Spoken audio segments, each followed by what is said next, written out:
Alicia. And we are live. Welcome, everyone. Hello. We're a little bit later because we were talking so much pre-stream that I totally forgot the track of time.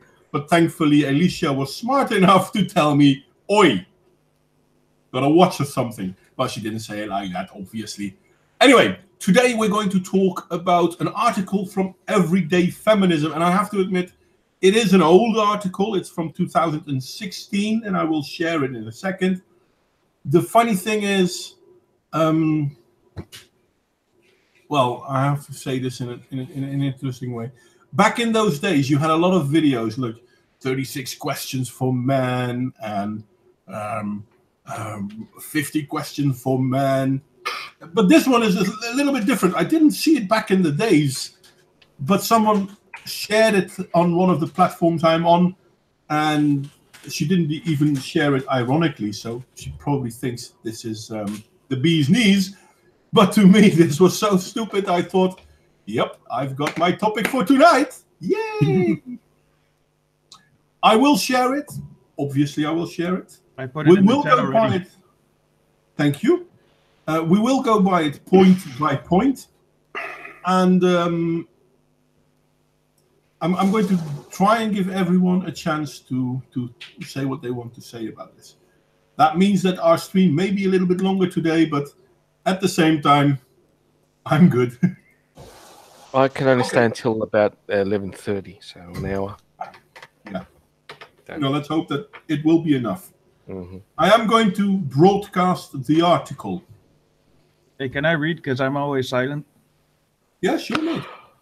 Oh, what the hell? I am already complaining. What? Oh. I'll share my screen, and you guys compare the two, and I'm triggered. My screen triggers me. I'm sorry. My share. If you guys watch mine, look at mine. I'll broadcast you. Yeah. It says, well, Modwain doesn't say it. In mine says, join our free webinar for healing of internalized whiteness. I'm being targeted. I am being targeted. I'm triggered. It's really brilliant. Look at that. But in all fairness, it does say the same as mine. See? Sorry. It does say the same. I'm triggered. I only just read it. I'm gonna stop. Healing from whiteness. Just put on the old shoe shine. Oh my God! For blackface, because that's a big no-no. You can't talk about blackface. Oh wait, yours is there as well. Yeah, it's there as well. What the fuck? Whiteness? I don't have internalized whiteness. I have externalized white skin, but internalized human Neanderthal skin. So there you go. The thing is, and I know it sounds nitpicky, but I do not have white skin. Nope. If I take any paper in my house and put it next to my skin is definitely of a darker color than white. Yeah, it's a sort of a pinkish mauve. Yeah, there you have it. Yeah. Hi there, Nick, and hi there, Wolf Reflection. And I'm going to give the floor to Smirkus because he feels that he wants to say more in this stream and he wants to read our article. All right. So, 50 ways people expect constant emotional labor from women and femmes. Okay. Wait, there's a difference? There is a difference. And there is a huge difference because femmes are feminists and women are not. Please remember that. Okay. I am triggered by this distinction. Why do not I say the femmes, the racist femmes, is the women without the X in the E? The wamxen. The women. Women. But no, there is a huge difference between women and feminists. Yes, women are saying feminists are not. I thought femmes were more like people identifying as females or something. I don't know. No. Whatever. Oh, I don't know. Fuck. Yeah. Anyway, we do have one woman So maybe, Alicia, do you recognize what I'm saying between the difference between a feminist and a woman? Yeah, I do. I do recognize it. Women are mothers and givers of lives, and feminists are takers of life. So, Yes. Yeah, there you go. I agree. I'm gonna accept that. Yep. Okay. I'm sorry, Smirkus. Yep. You're for. The work of women and femmes is traditionally undervalued. We get paid less in nearly all professions, but there's another type of work we're often expected to do for no pay at all. Emotional labor.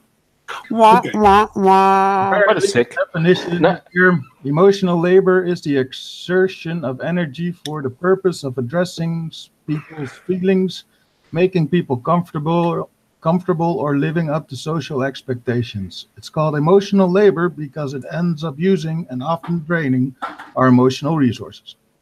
Okay, I'm going to call quits for a sec. Because did you notice that the "we get paid less" meme obviously had to make the cut? Women get paid less, even though we know that in America and in the UK, women up to a certain age, I think it was 32 or something, between 18 and 30-ish. Yeah, are out earning their male competitors. And we're not even going into modeling, where women at nursing, where women teachers, where women.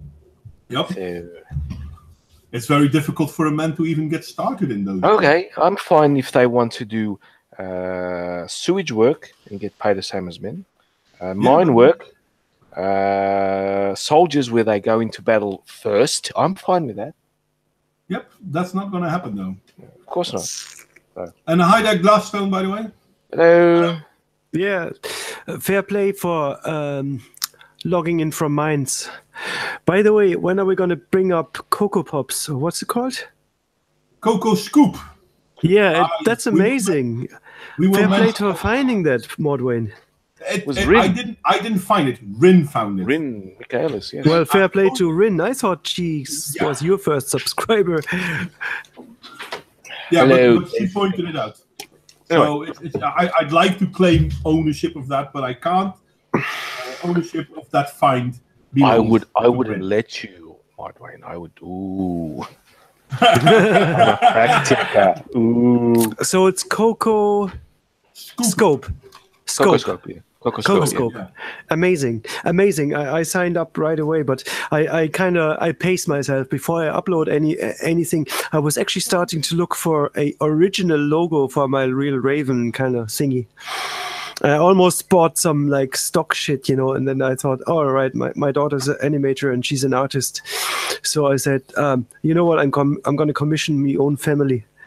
Will you make me a logo for my new channel on Cocoscope?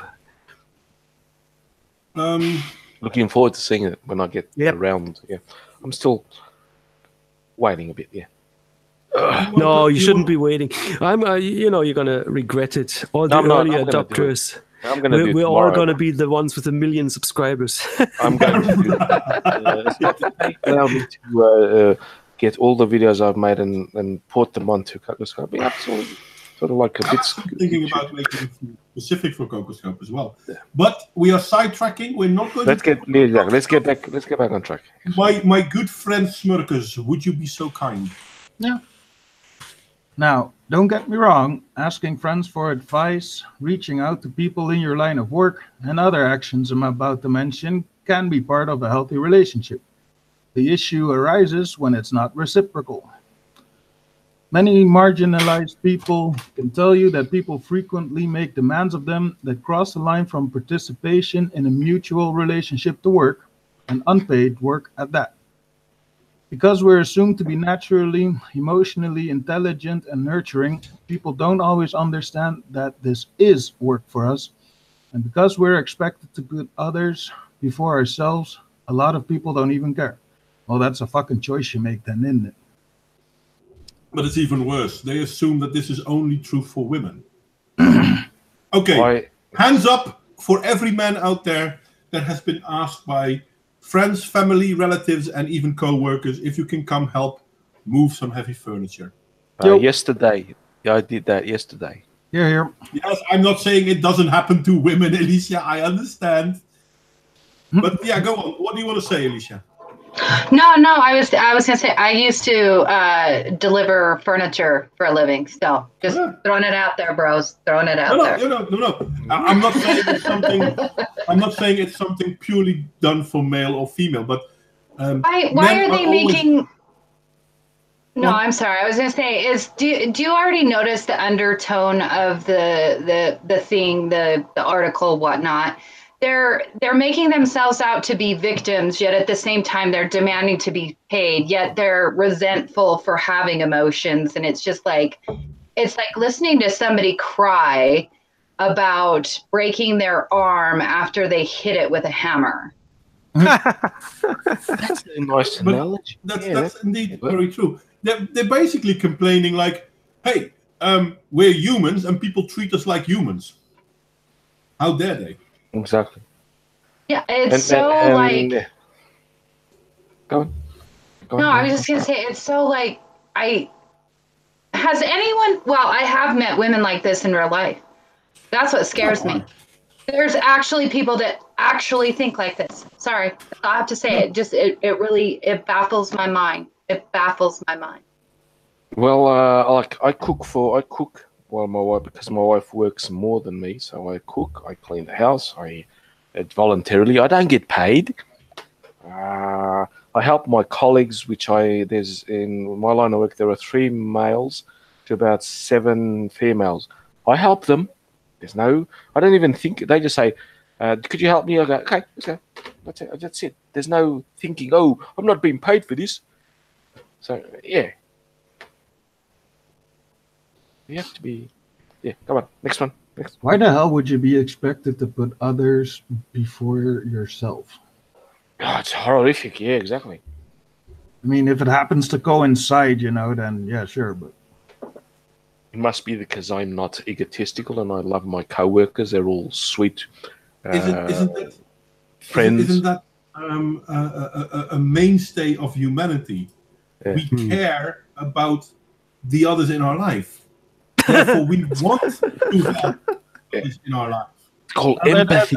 There's like a lot of people that feel bad for not being egotistical enough, But and it's like, dude, you have to take care of your own shit, But this opening piece shows why so many women don't care about feminism. Oh yeah. Because this is all about me. Oh, and may I forget to mention it? Me. Well, wait till we get in the wrong way. Wait till we get to the actual points, and then that's going to be brutal. Continue. Here are just a few of the many ways that women and femmes in particular are expected to perform emotional labor without compensation or acknowledgement throughout their lives. 1. Okay. We are asked to watch, entertain, or help take care of younger siblings, cousins, and other children more than men because people automatically assume we must love kids and be naturally nurturing. Okay. Who wants to be first on this one? I'll just give my brutal.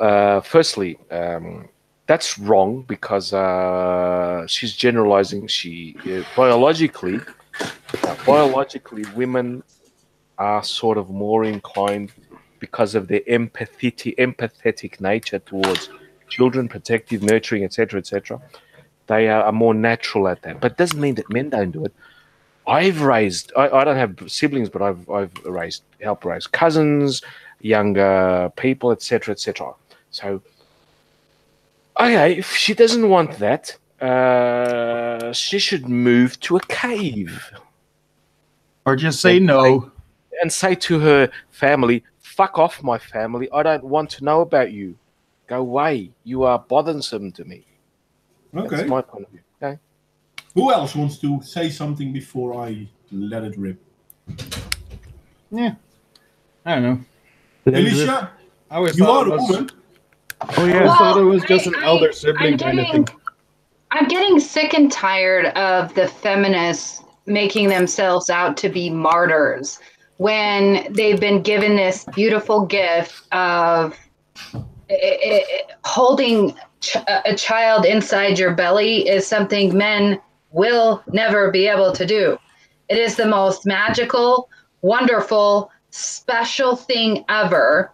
And the only thing that makes me happy about these feminists is knowing when they're my age, they're going to be dried up, shriveled, and all alone, and they're going to finally wake the F up. That's the only thing that comforts me, is knowing that they're going to die bitter and alone. Well, actually, I like the point you made there, and I know for a fact, because I've read a few articles by old feminists who actually complained about the fact that they never had children because feminism told them not to, and now they're missing it. I think one of the articles was actually called "I miss the pitter-patter of feet in the morning." Oh, well, you just put little shoes on your cats. But okay, I'm going to say something about this one too. We are asked to watch, entertain, and help care of our younger sibling, cousin, and other children more than men. Could it be because men work at different hours than women do? That's one thing. Women, on average, are better with little children than men. Men are better at children from a certain age. And I know for a fact. Yeah, like after they know how to talk, then we become good with it. Before that, yeah, that's like what women what the hell do I do with you? Women are way better with communicating with kids than men are, especially in that pre-speaking age. Well, even when they start speaking, up to a certain age, and I always say 8 years, but it's a little bit earlier than that. Women are actually biologically and physically better with children than men are. Go on. Oh, I thought you were raising your hand, Alicia. I thought you wanted to say something. You're muted, Alicia. Sorry, I was picking my nail. I'm sorry. I was not throwing up my hand. Sorry. I'll try not to act nervous. Okay. Sorry. No, but it was just a white power sign you were making. I do that. You know what's funny? Side note, guys. Sorry not to get sidetracked, but I was since I've been recutting my videos to change them a little bit to repost them. I notice I do this an awful lot in my videos. And I'm like, okay. And that is okay. Well, I noticed. Just use your left hand, Alicia, and then you can reframe it as quite woke. You know, instead of WP, it becomes QW. Well, isn't the Illuminati something like this? Something really weird? Like you got to go upside down or something? Yeah. But I noticed something completely different, and we're off topic now. So okay, let's get back to number 2. I'm going to say this one. I don't know who of you ever watched God Sad. Oh, dear God, that blinking drives me so crazy.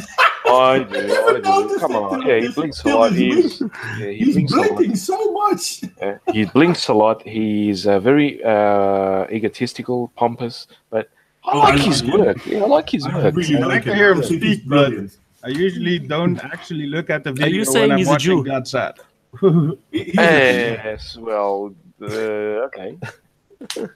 Anyway, so here we have a feminist complaining that she doesn't want to take care of children. We have 50. We have 50 of these things, man. Let's. No, but anyone's surprised about this one? Keep going. Okay, point number 2. Go on, mate. All right. Friends offload their problems, sometimes serious problems that we're not equipped to handle, onto us before we have agreed to talk about them, often expecting an immediate response. Okay, I call humble brag. I don't think I trust you enough.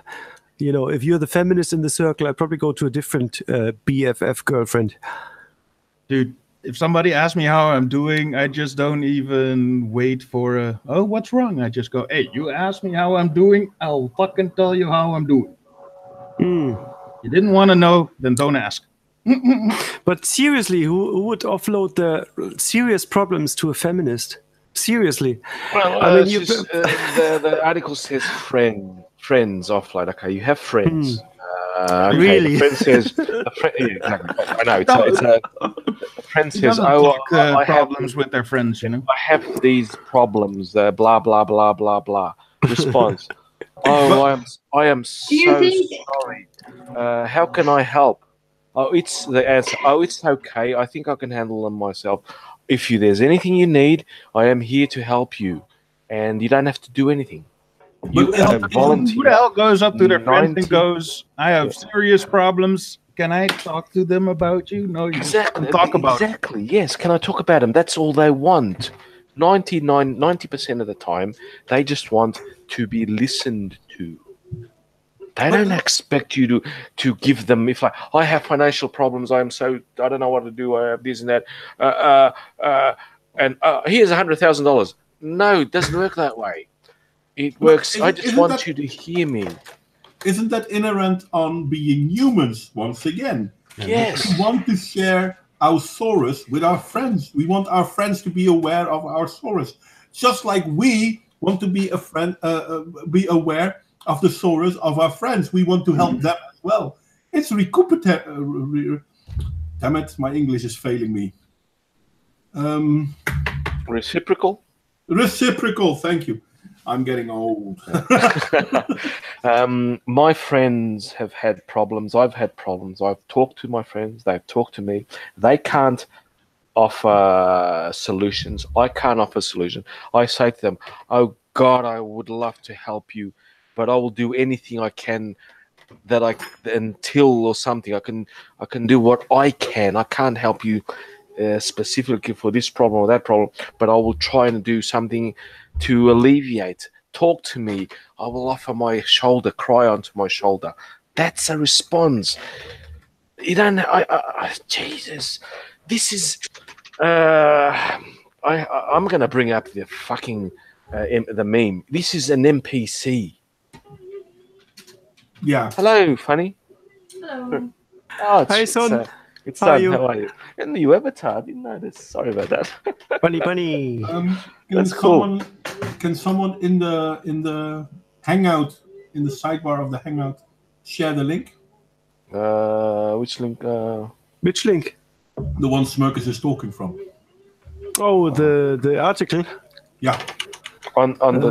Hold on, I need to find it. It's 50 ways, right? I did it. Smirkus already. Thank you, Smirkus. You are so ahead of It's in the us. Hangout chat. Well, I So saw that where are link we? for pasting. Point 3, is it? It's in the Hangout chat, so you can see what the article is we're talking about. Anyway, we were at point 3, indeed. Sorry. Go on, Smirkus. Casual acquaintances and sometimes complete strangers do the same, often over the internet and often sharing triggering details. What the fuck is that even supposed to mean? Well, there's a link to triggering details. I'm kind of curious. Same as two. That's what it says. Casual acquaintances. They ask for. They want you to listen to serious problems, and that's 5. Oh, here. The biggest 5 things your activist friends want you to stop doing because you're wearing us out. You're wearing us Are out. we going to go into this as well? No. It's pure cancer. Fuck that. It's Here, pure, triggering details. 1, asking questions you can Google. 2, planning lunch dates so you can pick all our right, brains. we are going into that one. No. Planning Fuck lunch that. dates, you can pick our brains.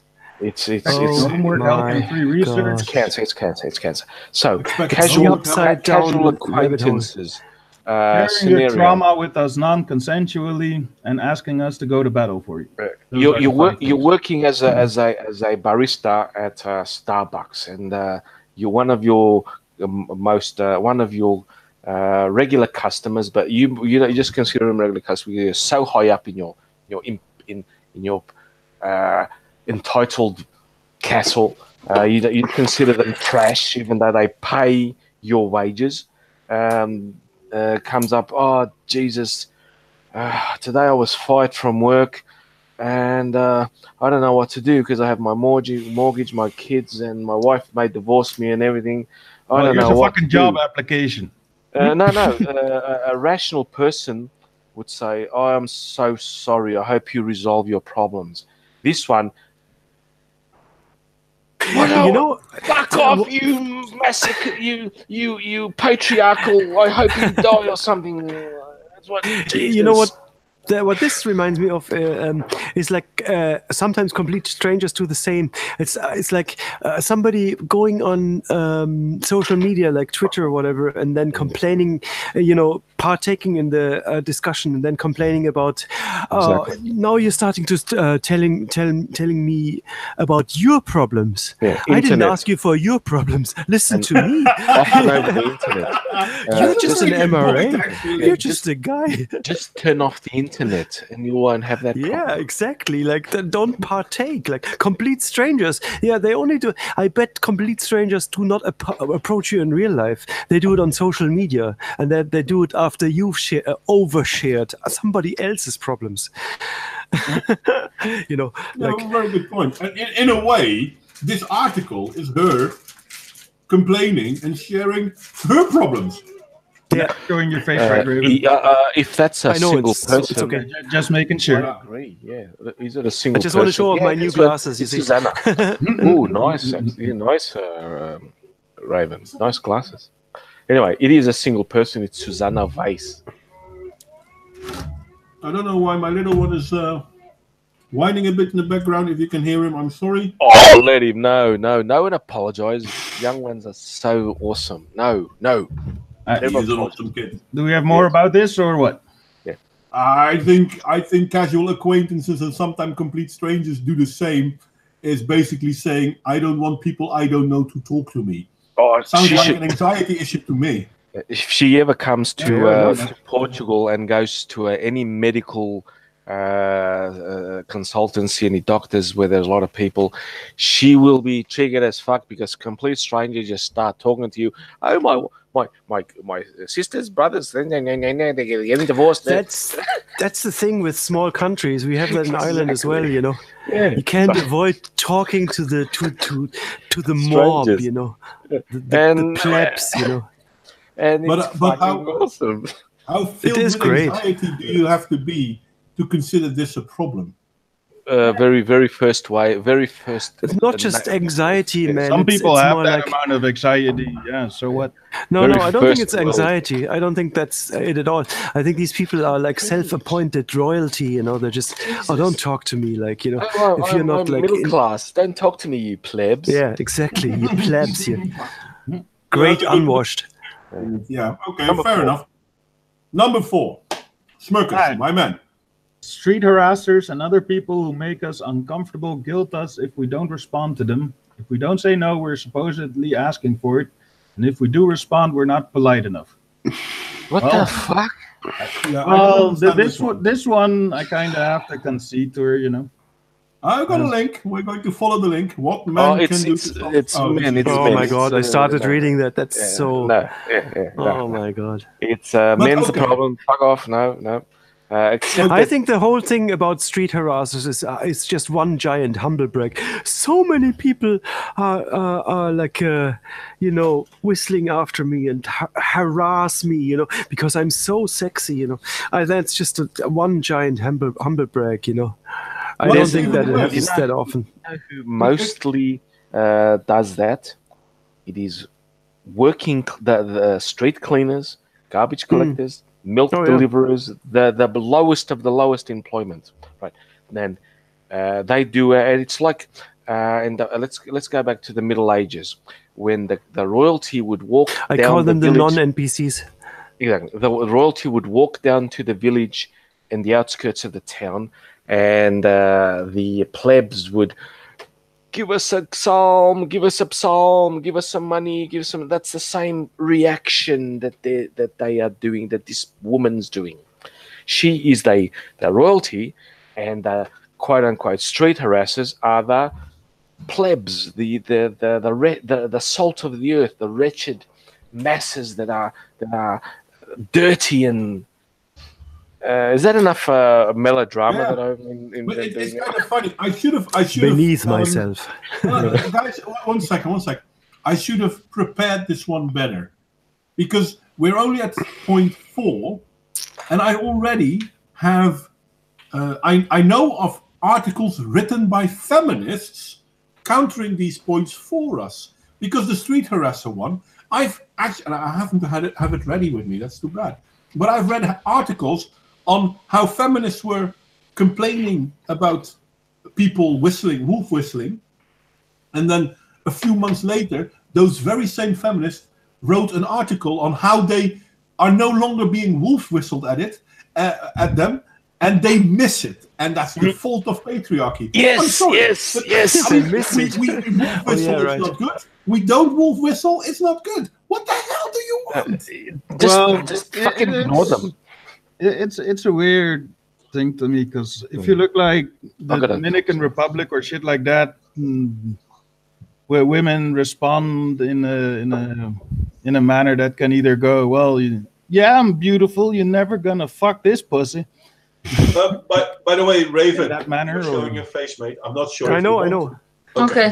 I said I'm showing off my glasses. Your feminist glasses. Again, it seems that in the West, they are very afraid of street harassers or something. Yeah, because they. I mean, Go on. I saw this podcast the other day, and it's like, well, it is sort of a pretty people problem, you know. But the thing that she was talking about, the thing that most people don't consider is that men can be very physically intimidating to women, because like, oh, what if we don't respond? They could like hit us or whatever. Yeah. No, that's not what they think. I am afraid. I don't believe most women. I do believe that some women might be genuinely afraid because of whatever your background or your dreadful situation that you maybe had in life. Someone attacked you. But you know what opened my eyes? Opened my eyes when I one time was working at the factory, when actually I saw many different people. It was just like temporary job for a lot of people. And we had the one guy there that basically has an opinion of being, you know, a pig, a sleazy pig, that he had really inappropriate jokes towards women. And then I saw those women aged like 20 to 30 something, sometimes older, right? And I was paying attention because we worked, you know, like next to each other. So I could pay attention what's going on. Like, they would just giggle at him, and basically with all his behavior, all their behavior showing that those jokes, which were often actually inappropriate. I'm not a person to say it fast, but this is not the kind of a joke I would like anyone to make to me. At work, I really think it was inappropriate, but they were giggling and they were pretending they don't like it, but at the same time, smiling at him and somehow continuing and making the conversation just go further and further. I didn't like it because, as I said, the guy was going really too far, but then again, he was encouraged. When I was working with him, he's a type of a person that 2/3 of the time he's joking, and I'm fine with that. He never, ever had a sleazy, disgusting, inappropriate joke, because I showed him respect, but he also could see that I don't want it, and he's really going too far. This is not work appropriate relation like that. I just met the dude I'm working him. We worked like 2 hours. Never ever nothing happened. But it opened my eyes how often women, they behave like they like it at the beginning. The guy does something, the guy says something, and then all of a sudden, how the fuck do you dare to do that or to say that? So are you saying he actually picked up on you ignoring him and then he stopped the behavior? No, he didn't stop the behavior to other women, because the other women. No, I mean really, to you. He never started the behavior. The thing is that he started with some minor really joke, which I just politely ignored, but I also wasn't like, because I knew to what it could lead with him, and I still thought that's not the kind of a joke I like at work. But I wasn't behaving like I'm offended, like he did something wrong. But at the same time, my behavior wasn't engaging. You can say so much with your body language, and when you say, oh, you shouldn't say that, but your really stupid fucking laugh, that actually shows the other person you like it, and that it's might sort also of a just tease. be uncomfortableness and not knowing how to react in that situation. No, I'm sorry. If you're uncomfortable If and you're you a don't young know, one, you might not be able to wear just that guy. Hey, fuck off. you might, but the thing is that if you really don't like it and you don't know how to behave in that situation, you don't also try to be close at that person and provoke those situations. Then you actually work with that person when you have to work, and then you basically avoiding the contact if that's the case to me. Not sitting at the same table with that person. And I don't believe dressing provocally and wearing strong makeup makes you that you are very shy and you just don't know how to react. Sorry. Anyway, let's continue. Anyone else want to say something on point 4?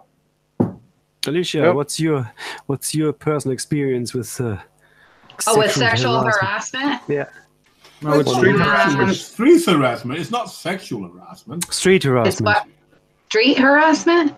Yeah. I the only time I feel it's inappropriate is when it's a cop in a uniform. I don't want to be like, I don't want to like blame men, because like I used to be a very pretty young girl, but it's because I was pretty, and a lot of guys would come up to me, and I don't really care. Like, we used to have competitions to see who could get the most cat calls. It was great. It was great fun. It's actually, this is what kind of upsets me about this whole thing, is that it feels like to me that these feminists don't have female power. And one thing that females have is that we're not driven by our little soldiers in our pants, right? So we have this beautiful power called no, right? That, thank God that our society has grown where we can say no. And so I don't even see that it's a problem. I get if it's a cop in uniform, I think it's inappropriate. And I did have a cop in uniform, hitting on me. And I said, I really think it's inappropriate. You're in a uniform. Please don't. You have too much power. So but as far as anyone else, the only time it becomes a problem is if you're walking alone and you're scared, and maybe they're just a little bit scared, but that's only in like big cities. I don't see that being a problem. Like, I don't, but it's the same for any situation though, like any situation. It's not, it's an interesting point you bring up about the power difference. So would you say that maybe women who experience that sort of harassment as like a threat is that they think that they have a lower power level than, let's say, the worker at the billing side or whatever, whoever whistles at them? Well, but the problem is that a cop can take you to jail. Yeah, I know. What is anybody else going to do? That's a special case. But what about the random, the worker, whatever, the random scared little girl all by herself? Yeah. Would you say that maybe the assumption is that, well, even though he's shoveling like concrete down the pit, or he's up on the roof or something, he still has a one-up on the power level because he has a secret patriarchy in his ass pocket? No, I think they're making this too complicated. There's a big difference between catcalling and an actual dangerous situation. And a dangerous situation doesn't happen. Well, it didn't happen that often. It depends on where you're at. Like okay. The problem is, so here's the problem. Rape is a problem. Yeah. We don't live in a rape culture. Rape is a problem, right? Yeah. At any time, any one of us could be raped. Any one of us, right? Any one of us. Yep. And I think we all, I'm sorry, guys, if you were in a room with a bunch of guys that were dudes, that were rapists, you would start getting this uneasy feeling. And I think that it would be you should leave. So I'm trying to say is that they're doing something harmless, like flirting and just kind of trying the normal, natural thing with a dangerous situation. Yeah, I think that one's more about, it's not so much about danger or like fear. I think it's more about shame, isn't it? Yeah, I don't know. I just, the only time that I've ever felt truly scared was when the cop was doing it. But oh yeah. But you know, I think that other situations, like some random dude shouts something across the street, then you feel that. Well, I would think, putting myself in the woman's shoes or the girl's shoes, more or less, that it's like a feeling of you're being shamed by somebody publicly, you know, for your appearance, whatever. It's not so much, oh, not I'm not really afraid, but I'm being shamed, you know. but why are you being shamed? It's a good thing. I don't know. It's a positive thing, isn't it? It gives you all this power. Like maybe, this man thinks you're so attractive. He's like, "Hey, baby, what's up?" Yeah. So maybe there's this expectancy, like from the general public or like from your family, that you're kind of modest, you know. So you don't really deserve that sort of a, like, I don't know, praise. Well, if you're modest, then you were dressed modest. Right? You can even then it can happen to you. You're modest and be dressed like yeah, no, you can get catcalled, but you can get called even if you're dressed modestly. If I did my very it's more about rarely. That one's. I don't rarely. think that. No. I don't think that one's about so much about sexiness. More about like attractiveness, you know, and something that what can make you attractive is, you know, if you're young, if you're maybe well-toned body, whatever, you know, you know, let's say you're 70 years old or whatever. See that it's a well-toned body. If you don't show it's a well-toned body, people will not see it. I'm sorry. Well, you know, if you're wearing a trench coat, people will not harass you. You might have a beautiful face, and then they still catcall you, Modwain. So. But it doesn't have to be just about the body. But see, the catcall thing, how often does this catcalling happen? I know when I was younger, if I was walking around, fine. It was a number thing, but it wasn't a dangerous thing. No, and it's not about that's what I'm saying is that I think what they're doing is they're focusing on the bullshit non-problematic thing. Oh God, I hate that word. I'm sorry I used it. But I like problematic instead of the real issue, like the real problems. If I walk down a certain street, if any of you, all of us, every single one of us on this panel has just as much of a chance of getting raped. It's a fact. It is a fact. When I'm by myself and I see a group, I get a little anxious as well, you know. But I think you're too much. Not necessarily for rape, but you know, harassment. There might be danger. You know, you think harassment. You think harassment is just about like rape, which is the extreme step. But harassment is also like, don't bother me, don't talk to me, don't disturb my circles. That's already harassment as well. You know, maybe not that sexual, but it's harassment. You know, because somebody shouts and it's in your face. You know. So pretty girls get harassed all the time. So I used to collect stalkers. I had stalkers. I had great stalkers. I had some scary stalkers. I had stalkers that were so stalkery that they would stalk the dudes that I went on a date with to tell me what the dude was doing even. Okay. So that is scary. That's and the prettier you are, and the nicer you are. This is the thing. The more stalkers that you get. So a lot of these girls that are talking about this crap, they don't have stalkers. I know they don't have stalkers. No, but they are afraid of the possibility of stalkers. Yeah, but they're not going to get the stalkers. And that doesn't take away the fear of stalkers or rape or being beaten to death. If but they know the whole thing. They're creating a problem that doesn't exist, which is detracting from the real problem. A real stalker is a real problem.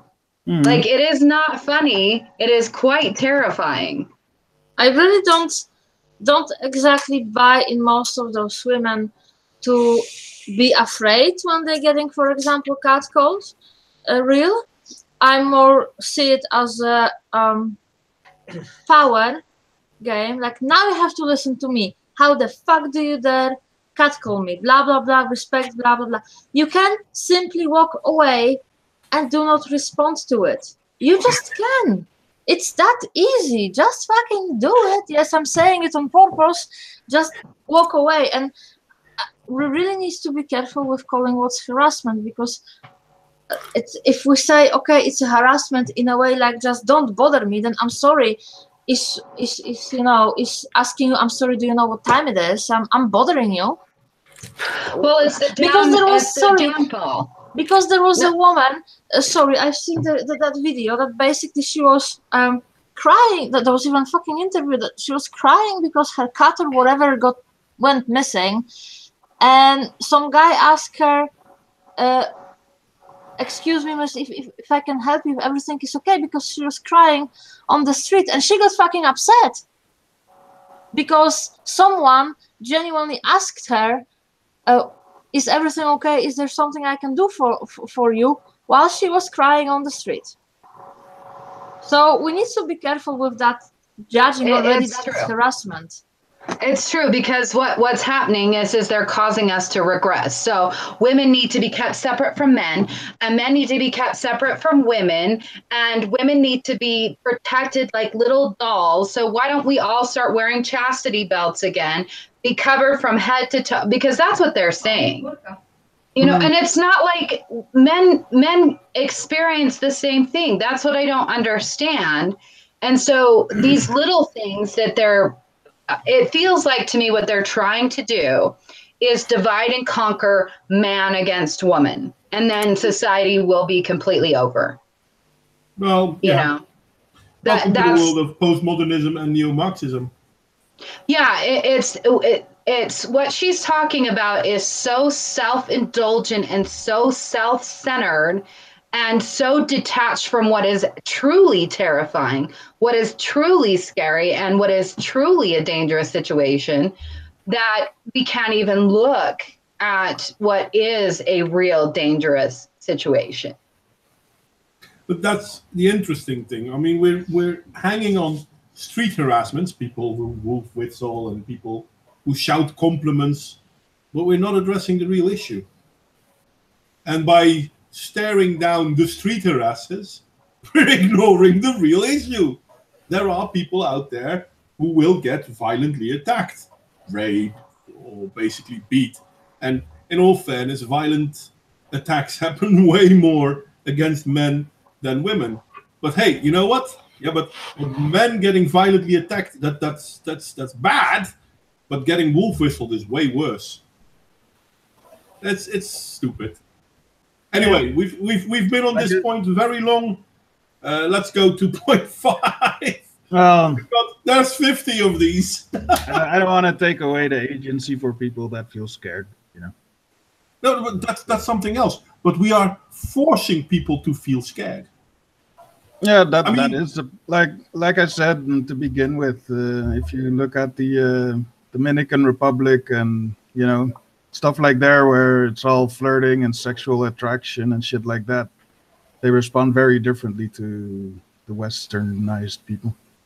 Yeah, we are basically filling our children with anxiety. But it's basically the same. If I see a group, I immediately get anxious because what if they beat me to death? Usually it doesn't happen, but that doesn't mean that there's a small part of my brain that goes, they could fucking kill me, you know? Yeah. And how come that these are the normal thoughts we have nowadays? Anyway, let's continue to point 5. Yep. People who believe we can provide them with professional gain ask to pick our brains with no pay or reciprocation in the name of networking.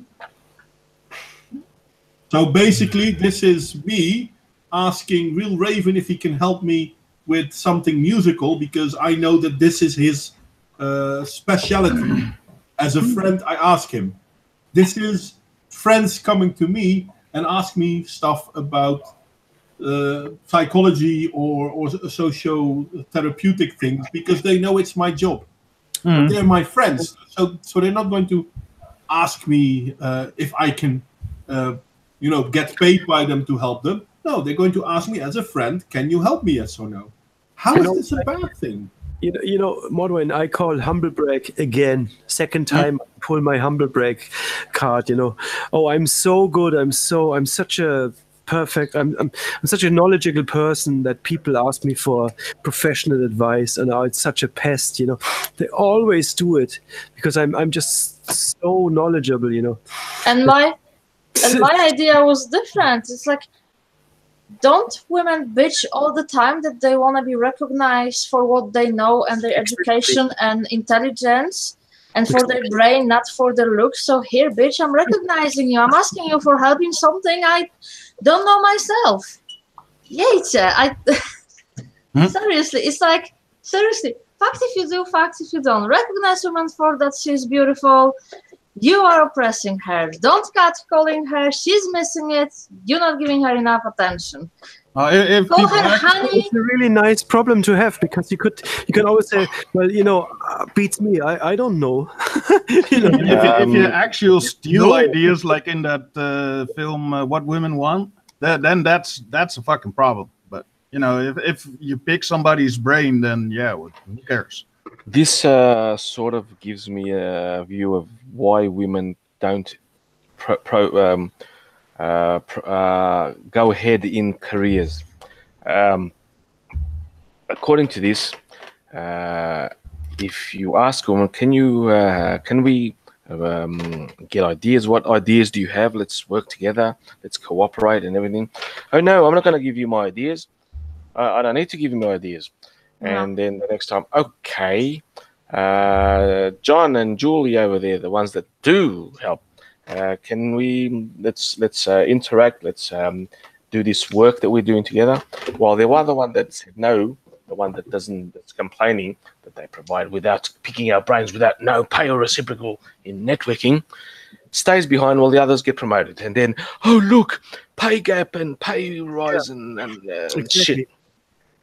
I think that whole thing, that whole topic of, I'm asked so much and blah, blah, blah, that's basically at the root of the whole pay gap thing. It's like, we do all this work and we give all this advice and we're so wise and so on. We're really not paid because, once you start paying women appropriately to what they think they're worth, then they would probably stop complaining, No, they won't. I made a video some time ago. Wait a second. No, you have to turn your off. You can't pay him enough, Modwain. No. But the thing is, I made a video about it some time ago. There was a male and a female, and they were talking with each other about the pay gap, gender pay gap, and the man had a paper which said how much he earned, and the woman had a paper which showed how much she earned. They both had the same jobs. They were working in the same field, etc., etc., etc. And they were all complaining about how men have it so much better and women have it so much worse. And then the moment came to show how much everyone earned. And she out-earned him on a yearly basis by $20,000. Yeah. Still, they're both talking about how men have it so much better. Okay. Hand waving. Guys, I'm going to bed. It's been fun. All right, dude. Always fun. Nice to see you again. We didn't get as far as enough, but never mind. We can do it another time. So, thank you all. It's an honor and pleasure talking to you guys. Good night. Good night, everyone in chat. Good night. Next time. Till next time. Bye-bye. Till next time, mate. See you soon. No, but it was really funny because it always boils down to, but the gender wage gap, but women get exploited, blah, blah, blah, blah, blah. But even when they are talking about this very topic, and then they prove that the women, or at least this woman, had it a lot better than the man, they still, the both of them continued, but women have it so much worse. You know what? I don't think that you can pay that with money. I think that these people really want just praise, basically recognition. That's how you can pay them. Just it's so great, you're so great, and you did such a great job, and this is so great. I bet then they would stop. You can't do that with money. It's like it's just praise me, me. Yeah. I think that's what it is. That's also a problem because when you're using 75% of someone else's idea and you want to be praised, Anyway, then it's like you're not gonna fucking tell your boss if you come with the great idea that like such and such and that one and the other one all help me with this. No, so hey, here's my idea. Yeah, that's kind of the rat race thing, Okay, read 6 if you want. Yeah. Because when we have relatives or friends with physical or mental illnesses, they and their loved ones are more likely to reach out to us than men to take care of them. Well, kind of depends on what kind of problems you have. I guess. I mean, if you have someone in a psychotic break, I'm not gonna. I wouldn't want a woman to deal with that situation. Same here. I don't think it's true actually. I don't believe it's true. That's true. I don't believe it's true either. There are women that are good at helping people with mental illnesses, but on average, not professionals. People who know what they're doing know what they do. But as Smirker said, if someone is into a psychotic episode, you'd rather have a man with you than a woman.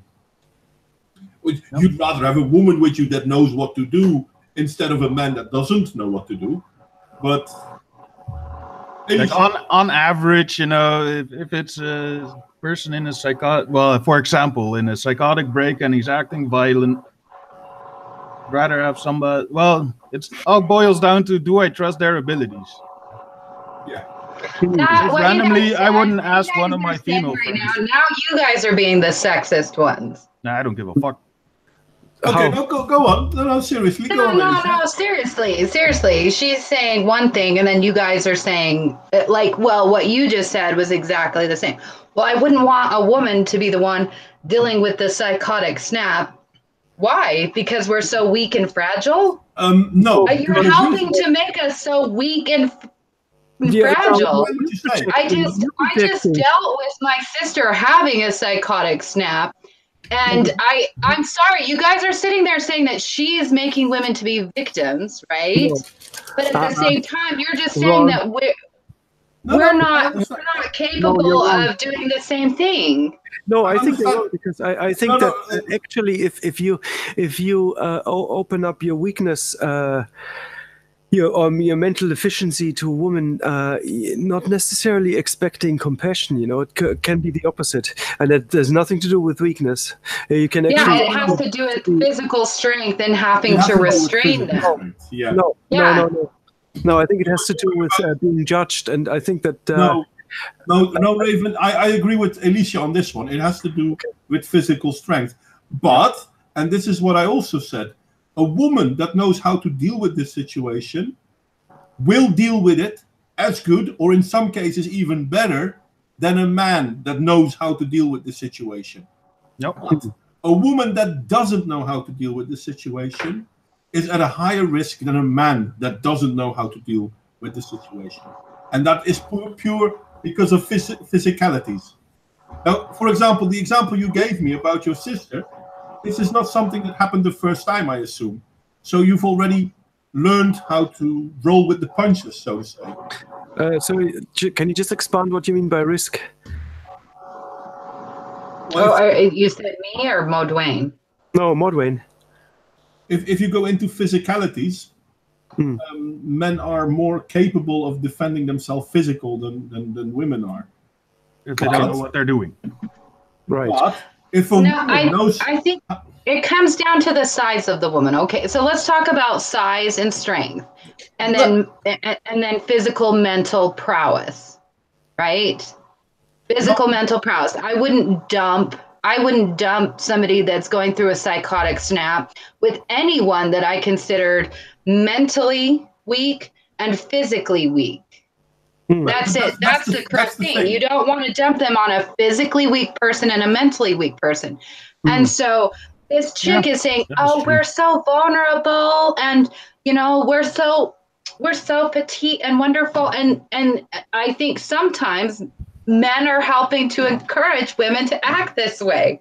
Yeah, this is why I want to create a little bit of clarity within the nuance, because obviously this is my work, so I have some experience with this.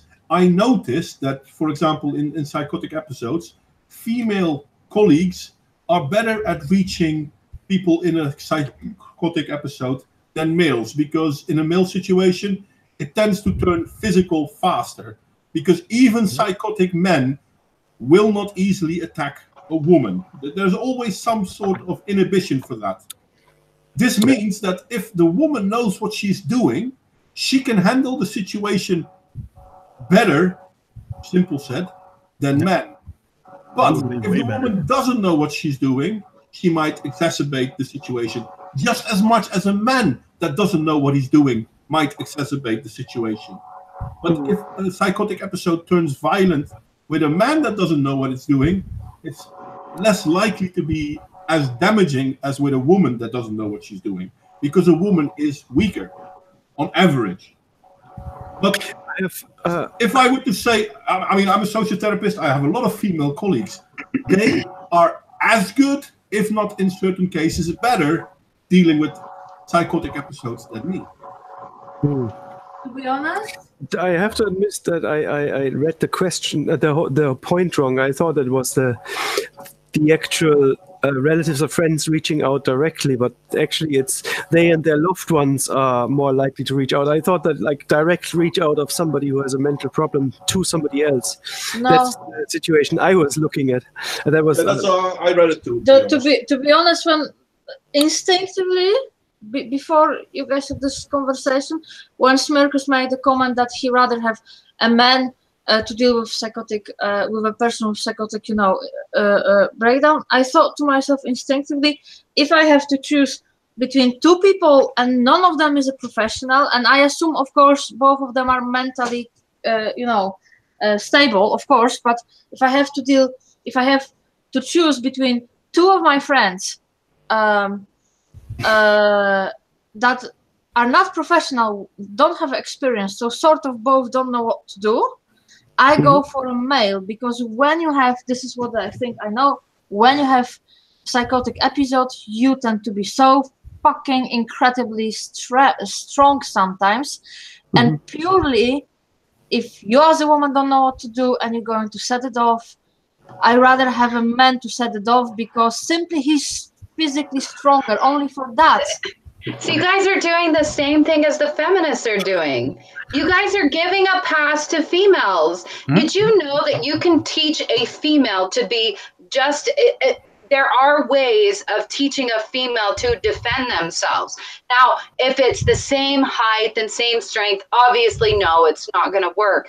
But what we're doing is I swear to God, we're doing exactly what they're doing. We're saying, well, in this case, if it's something physical, the man should do it. So we're basically running the same. Well, Alicia, but sometimes I think that you take it to the extreme. Maybe out of your own personal experience, the first thing I think of, like if you have a mental problem, mental illness, whatever, I don't necessarily take it to the conclusion that there'll be like a physical altercation. Well, if you're talking about yourself, you don't necessarily want to harm somebody else, Okay, so if you think about, okay, so we're all going to worst case scenario, right? Depression. Okay, so I think that if there is a boy that is suicidal, I think a caring, wonderful man is better to talk to him. And if I think if a woman is suicidal, that it was better for a woman that is caring and kind to talk to her, because men and women are different. But when we're talking about sheer physical strength, if I were to go to certain countries, I'm just as big and strong as men. Now, granted, obviously in the white world, I'm not. I'm the size of an average man. I am the size of an average man. And yes, you men have more arm strength. You really do. That is a fact. But women have strong leg strength.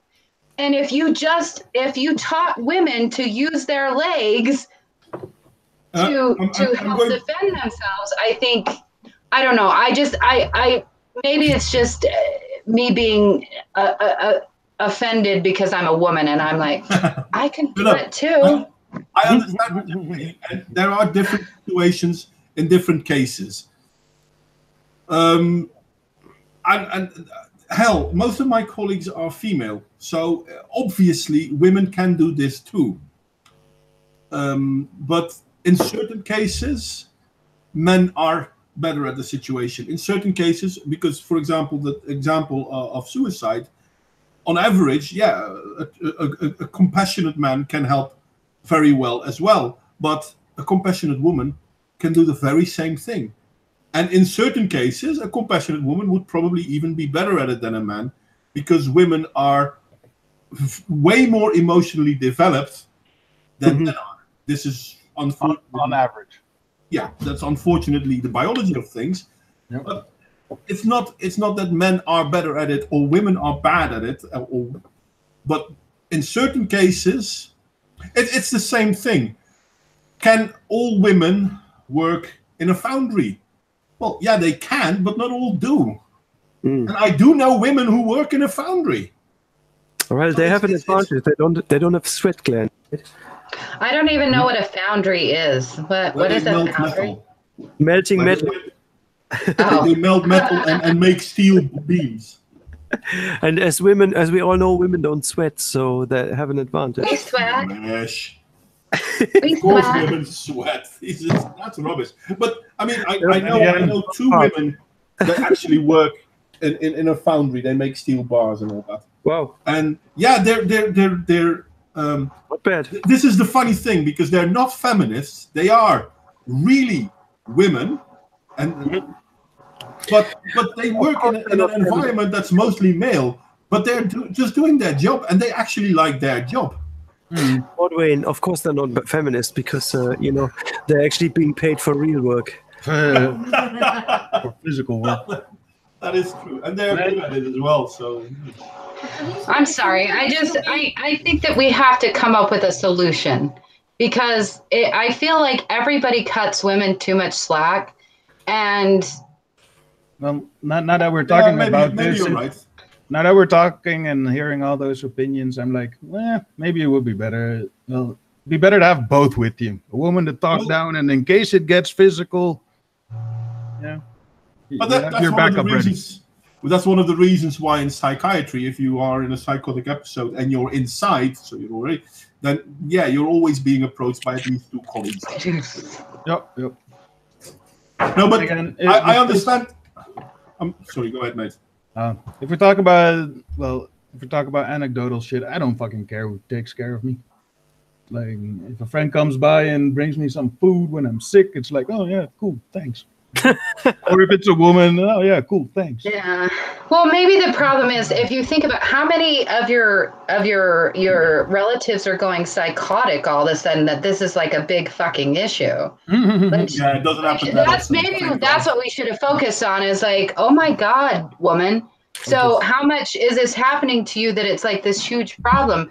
This should be like an isolated situation that happens rarely, not all the time.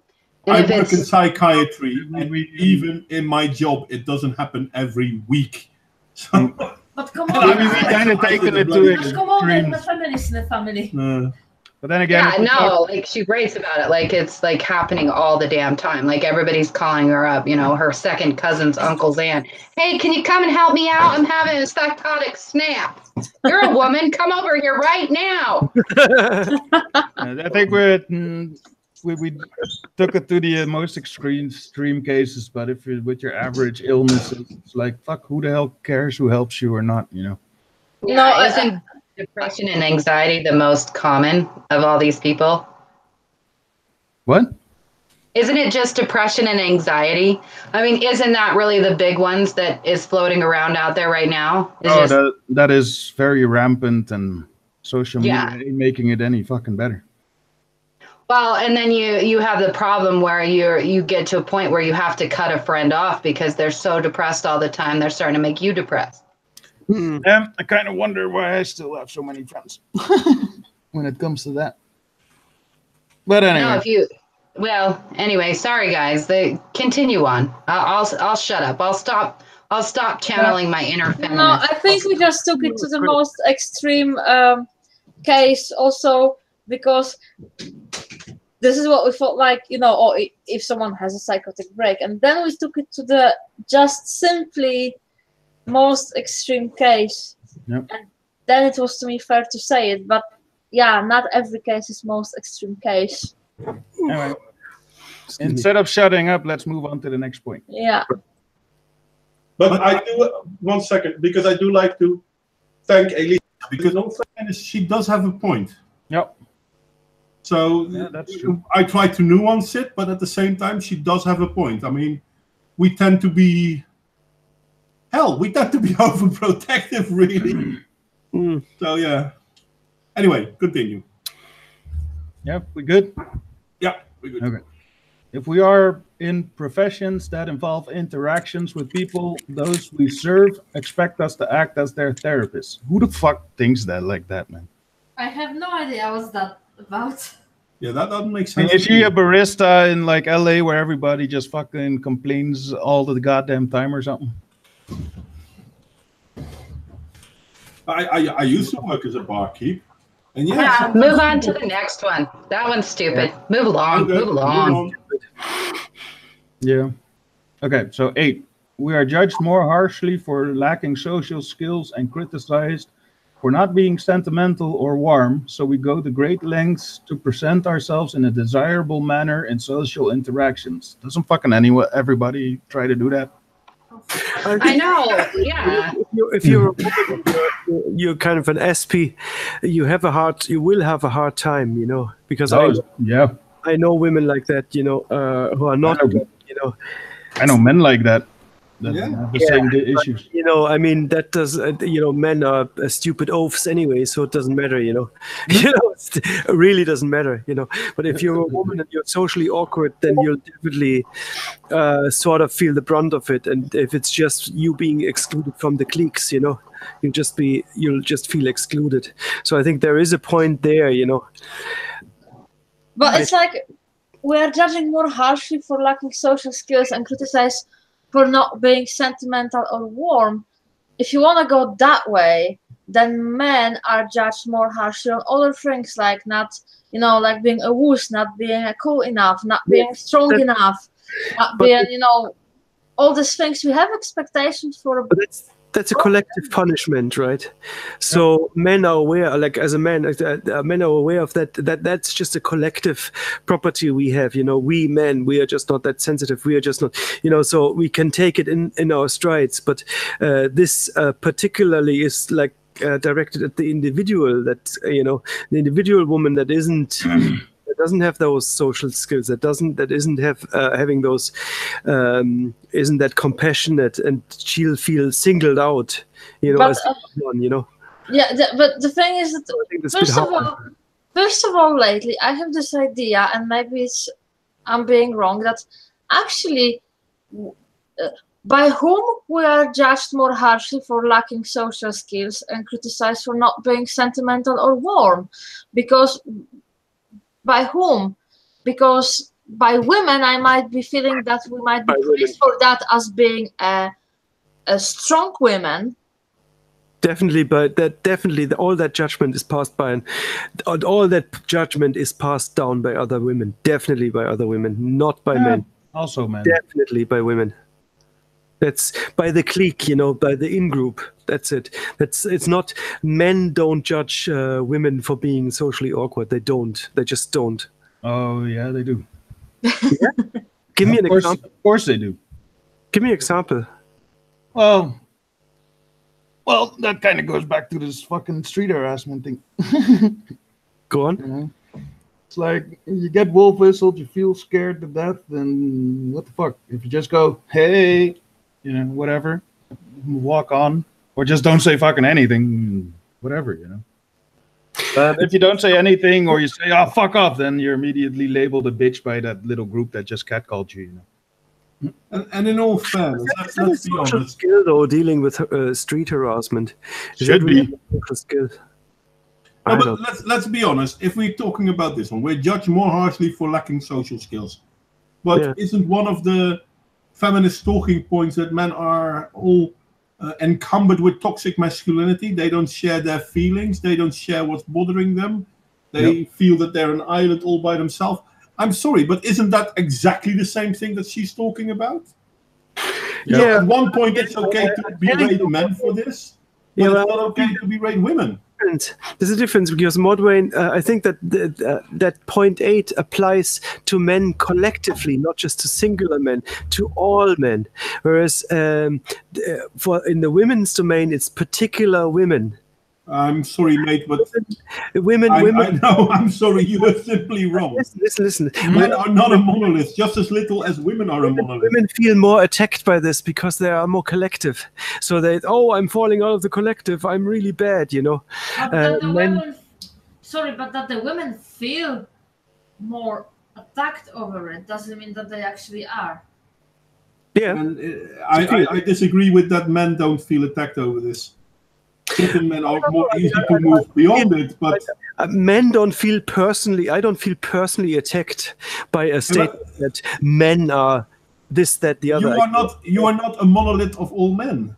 No, sure, but do you feel personally attacked when somebody says, "Oh, men are X," you know, men stink? I'm also not a monolith of all men. Yeah. Well, you know, just talk you and me. You know, it doesn't matter. But I know plenty of women who don't have any issue at all with people criticizing them for what other people conceive as bad social attitudes. All right. So it's not this monolith, and like a lot of things that so far she's been complaining about, it's more that women complain about other women. I mean, I know plenty of women that are open for criticism, but aren't whimpering on criticism.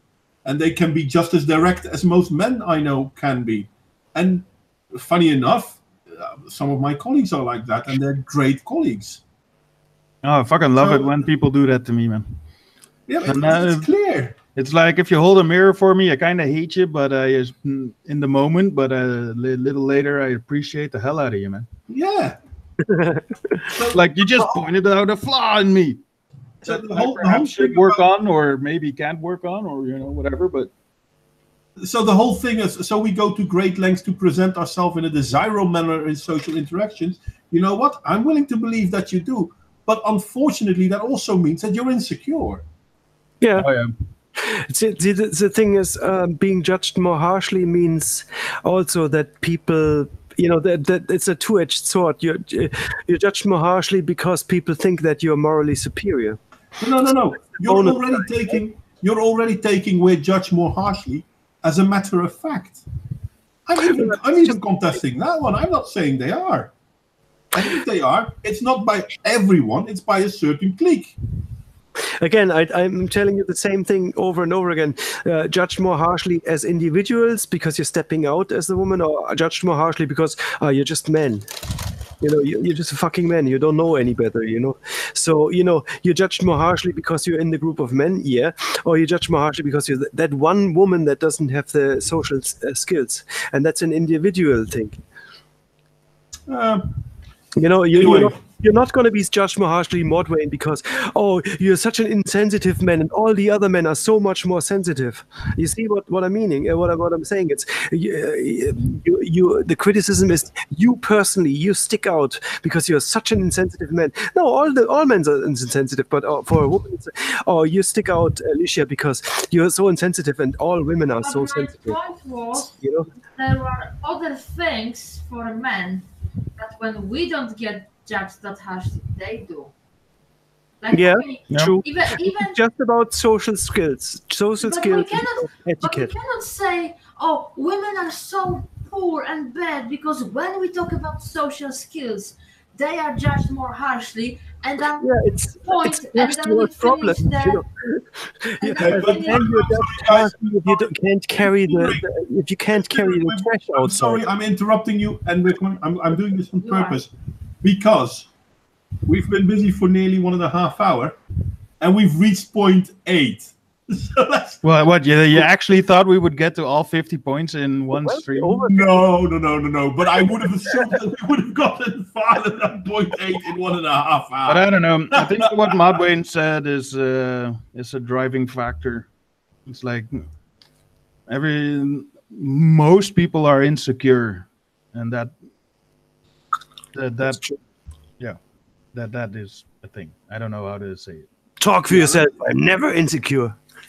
It might be better if people were more secure, but I don't know if you should eradicate insecurity altogether. You're never going to eradicate it, but you could help. No, it's good so people don't spit in front of you because it's disgusting. Anyway, point 9. Point 9. Oh, and I think this is a good one, but we are more often criticized for swearing, talking about sex, and doing other vulgar things men get away with, so we go to great lengths to censor ourselves, and that is a problem that you create yourself. Okay, I'm not a woman, so I can't answer this one. I don't think it's true, but take it away. I fucking love it when they talk about sex or fart or burp or shit like that. I'm like, not a hell woman, yeah, high five. I'm not a woman, but taken away, and Smirkus goes. I try not to swear online though, out of etiquette. Like I try to be very prim and proper online as best as I can, but in real life, I swear, but I don't do bodily functions in front of people because I think it's gross. I think it's first of all, the end of the sentence. So we go to great lengths to censor ourselves.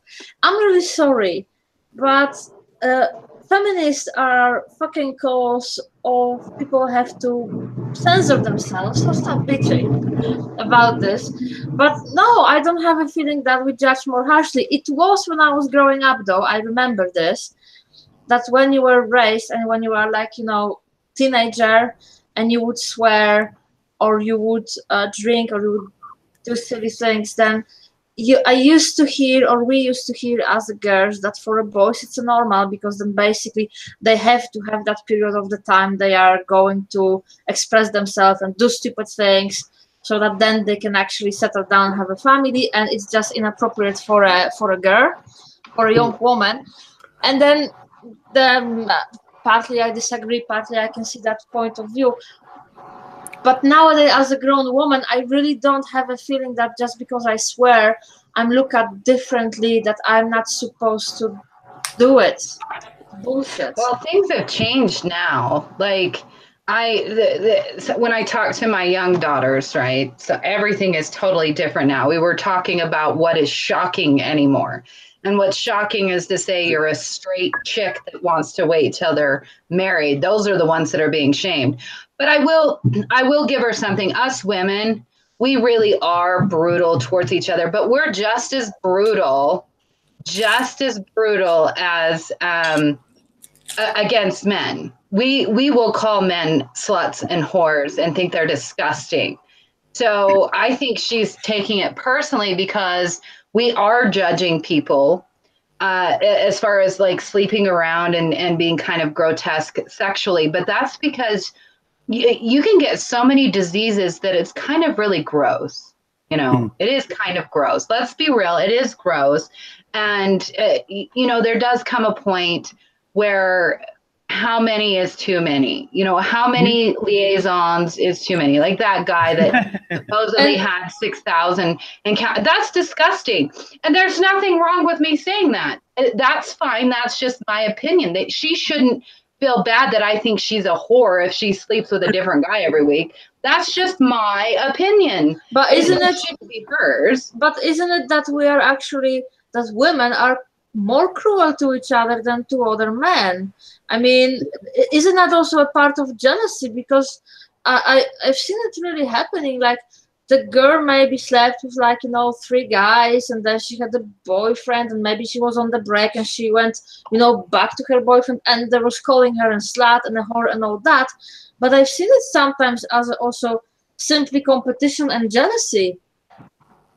That's it. Yeah. From other women. I think that has a lot to do with it. And I go back to the story of, I was telling, me and Raven, we decided to go to the opera, and so we dressed really nice. And I looked like a princess. I bought this $300 dress, which is actually expensive for Utah people, if you don't know.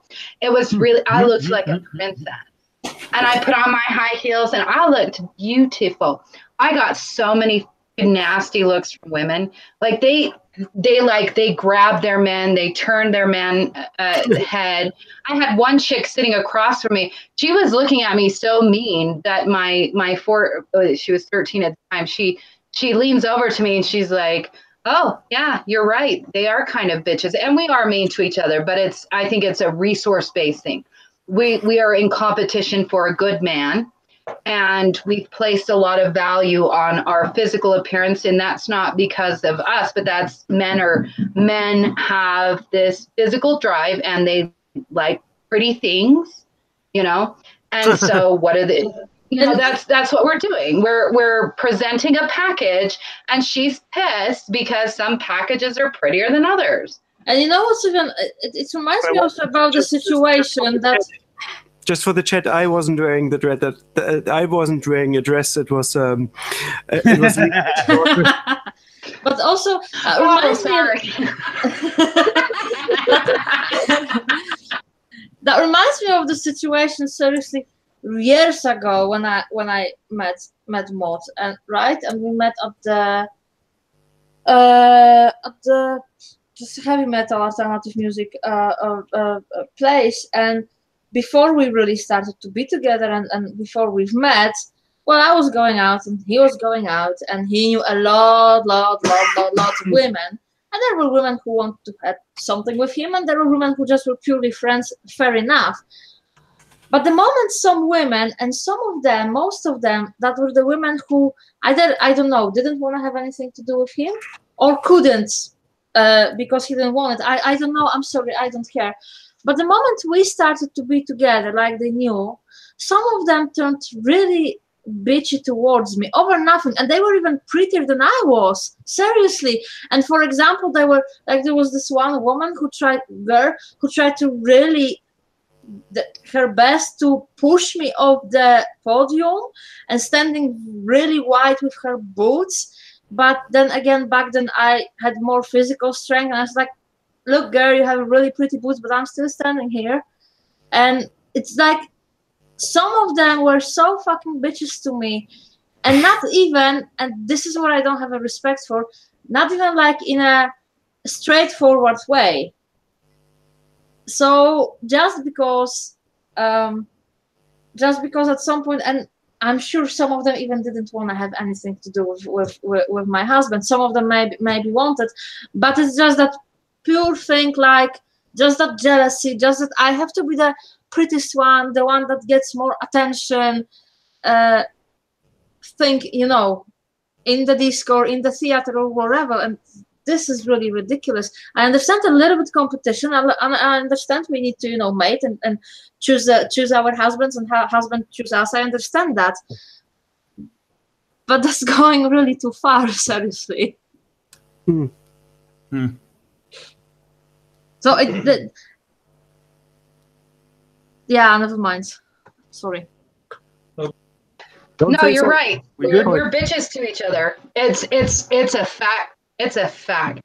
I don't hang out with women because we are cruel to each other. The last time I was hung out in a woman friend group was the last time I hung out with a woman friend group. I don't know what's wrong with us females, but we really do have a weird disconnect with being friends with each other. Yeah, it was first this thing about in groups, I think that mob mentality is a little bit worse with women, I think that's, you can have a BFF, you can have your best female friend, you can have your best girlfriend, and it's just that when you get into the clique, and you're talking about the others, that's when it can get nasty, when those social skills.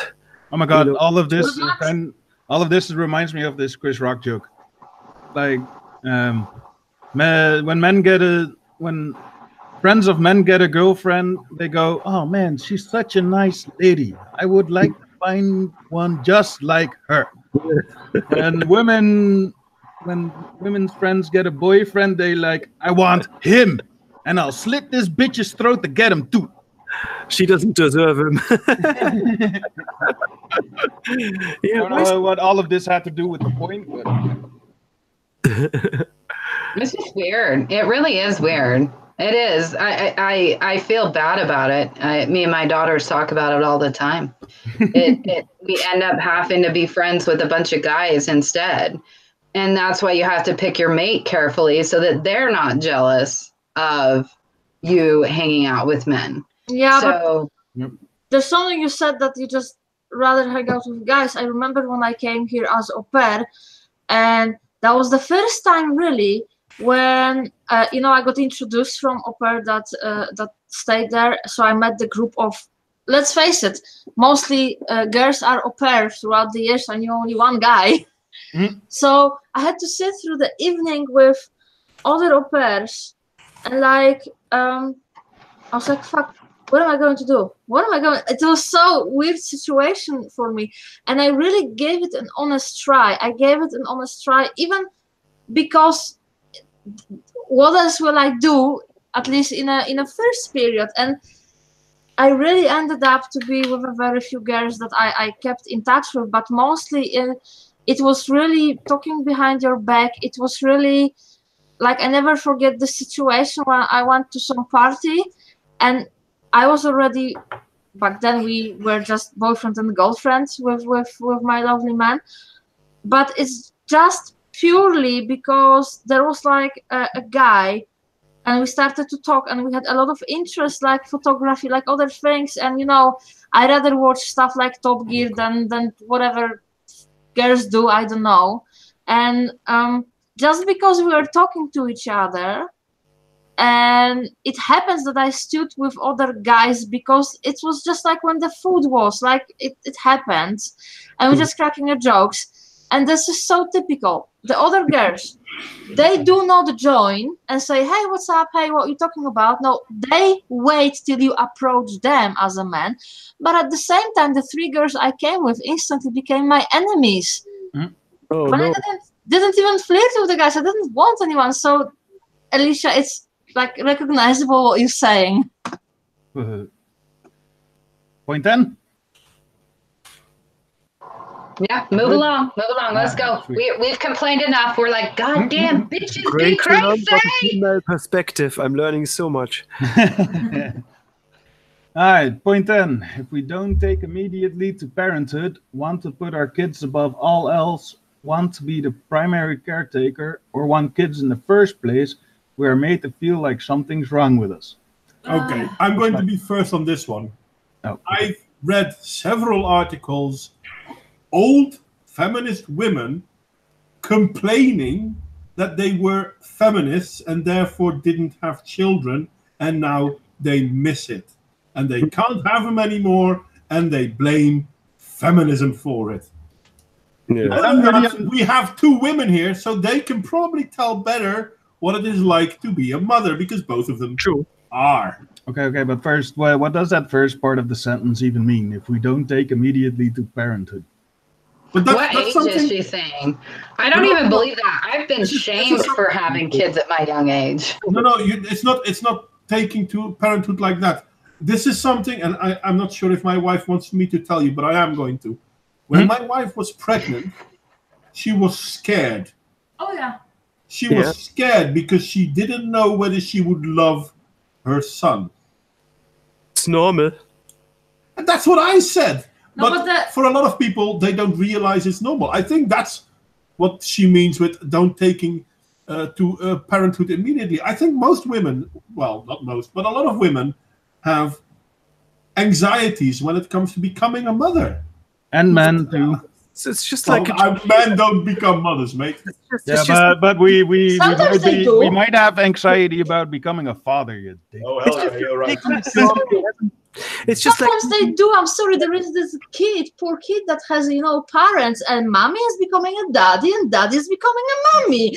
I tell you this.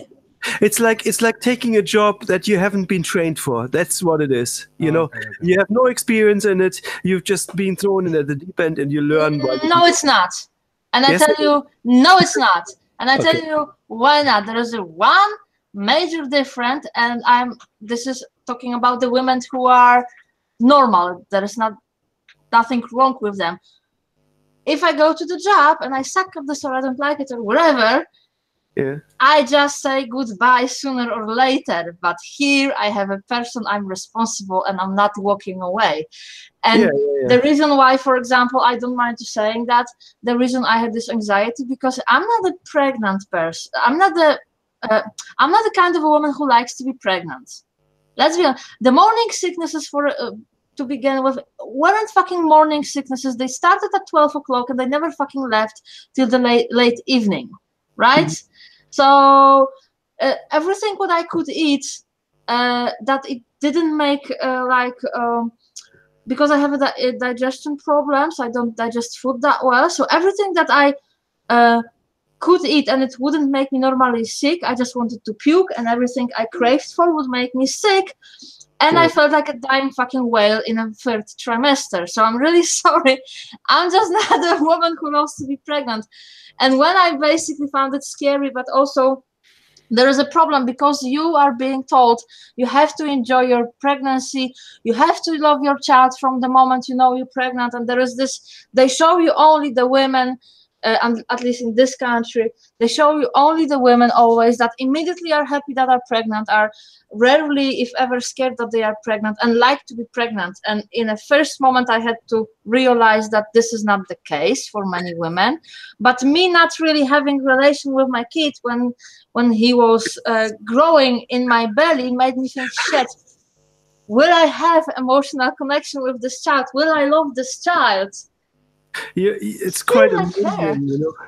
It's quite. You're blowing my mind, son, because I thought parent is somebody who already got the kid. You know, I didn't even think of that. That you already think of yourself as a parent when the kid isn't even there yet. Well, in a way, yes, because, for example, look. So here is the thing. Ever so. I think I have said that. I can say that. I hope I can. We weren't using any anticonception for years, and basically I didn't get pregnant. Okay. But because I knew I could get pregnant, so every time I had like antibiotics I had to take because some infection or whatever, I would test if I'm not pregnant just in case. And then I tested, it came up to be a pregnant. And since I'm pregnant, in a way you are a parent, because there was a shitload, really a lot of things to do that I was doing that wouldn't be good for a kid, and I already felt that responsibility to stop doing them and to do, you know, like food, like what you drink, like what you do. So I'm not the parent yet, like I'm not having physically the child. Yeah, I'm having physically this child in me at some point, but I'm already really responsible for what I do. Look, I can't drink, I can't smoke. There's some things I shouldn't be doing for the safety of a child, and I do see it as a responsibility. You cannot say to me, I couldn't say to myself, oh, I'm going to eat that, even there is a small chance of some bacteria and the kid would really, be fucked because of that. But I'm going to gamble with it anyway. No, I'm already responsible to bring the child the best physical, shape. Yeah, nobody wants to raise a crackhead baby. Well, I'd say that most people don't think about it. I think you're just being super responsible. I'm not sure if that's something that's even like on the radar for a lot of women. I mean, okay, the bit about... I'm going to interrupt you. Alicia. Wow, it's true. Like, are you kidding me? Every woman, if every woman isn't worried about what she's doing when she's pregnant, I've never. Even alcoholics quit drinking, because do you know what you could do to that baby? That's too easy rules, but I mean, I think that. Wait. How many men? Okay, so no. Say you drink heavily and you smoke. Yeah. You know how many people, they'll quit cold turkey when they find out they're pregnant because they're like, holy shit. Yep. Yes, and then there's there's uneducated women who just carry on. But the majority of women will. Yeah, I give you that. This is empirical. Yeah. Like even like. There's just like, if you're taking psychiatric medication, you have to stop doing that with, like, there's so many changes that you have to make that it's It's phenomenal. But there's benefits to being pregnant. She had to my sister, she's bipolar. She had to go off the lithium and take some alternative stuff, to get IVF, very, very, very tough for her, But then I wouldn't say that she's like necessarily like the typical case, and she'd be super educated about that. She was a pediatrician, so she knew. But I think there's a lot of women who aren't educated, But I'm curious. Minimum of you don't drink, okay. But even with the smoking, I guess that there's a lot of like mothers to be that you wouldn't believe, they don't really take it that seriously, I think it's lately. I think it's a thing we see.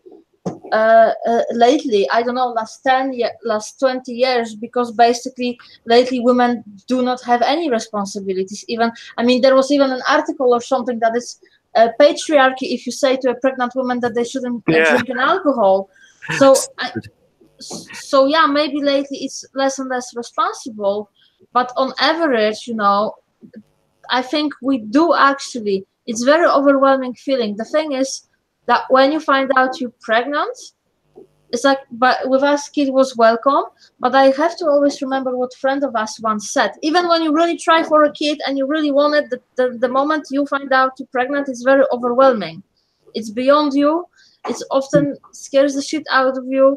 So most women I still do believe, and I still do think that most women do their best. Mm-hmm.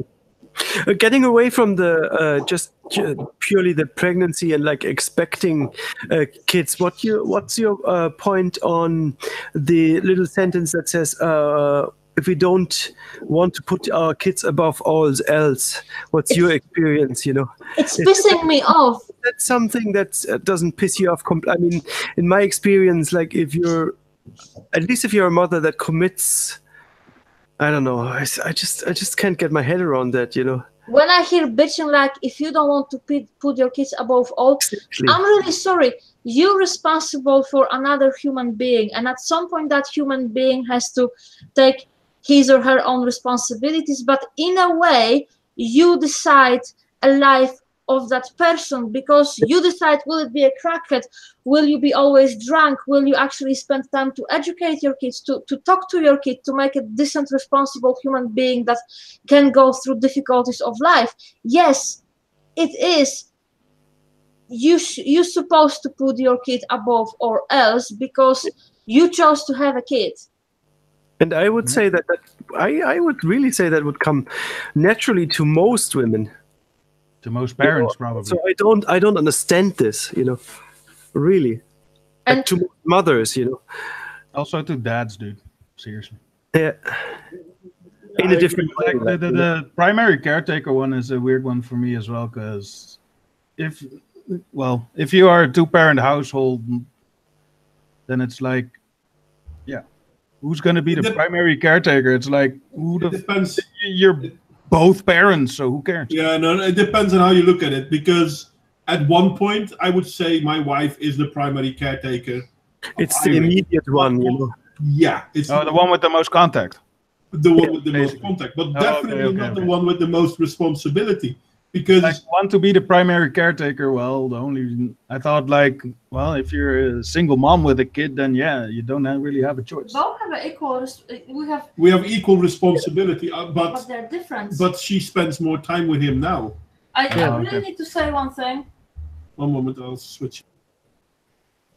I hope young girls, if you listen to it, I hope seriously, when we were younger and we planned that we will have a kids one day, we had this ridiculous deal, which I thought it was a brilliant deal, but I now see it was ridiculous, that whoever will have a more stable, better situation at work, more money, better contract, will stay working, and the other one will stay taking care for a kid, right?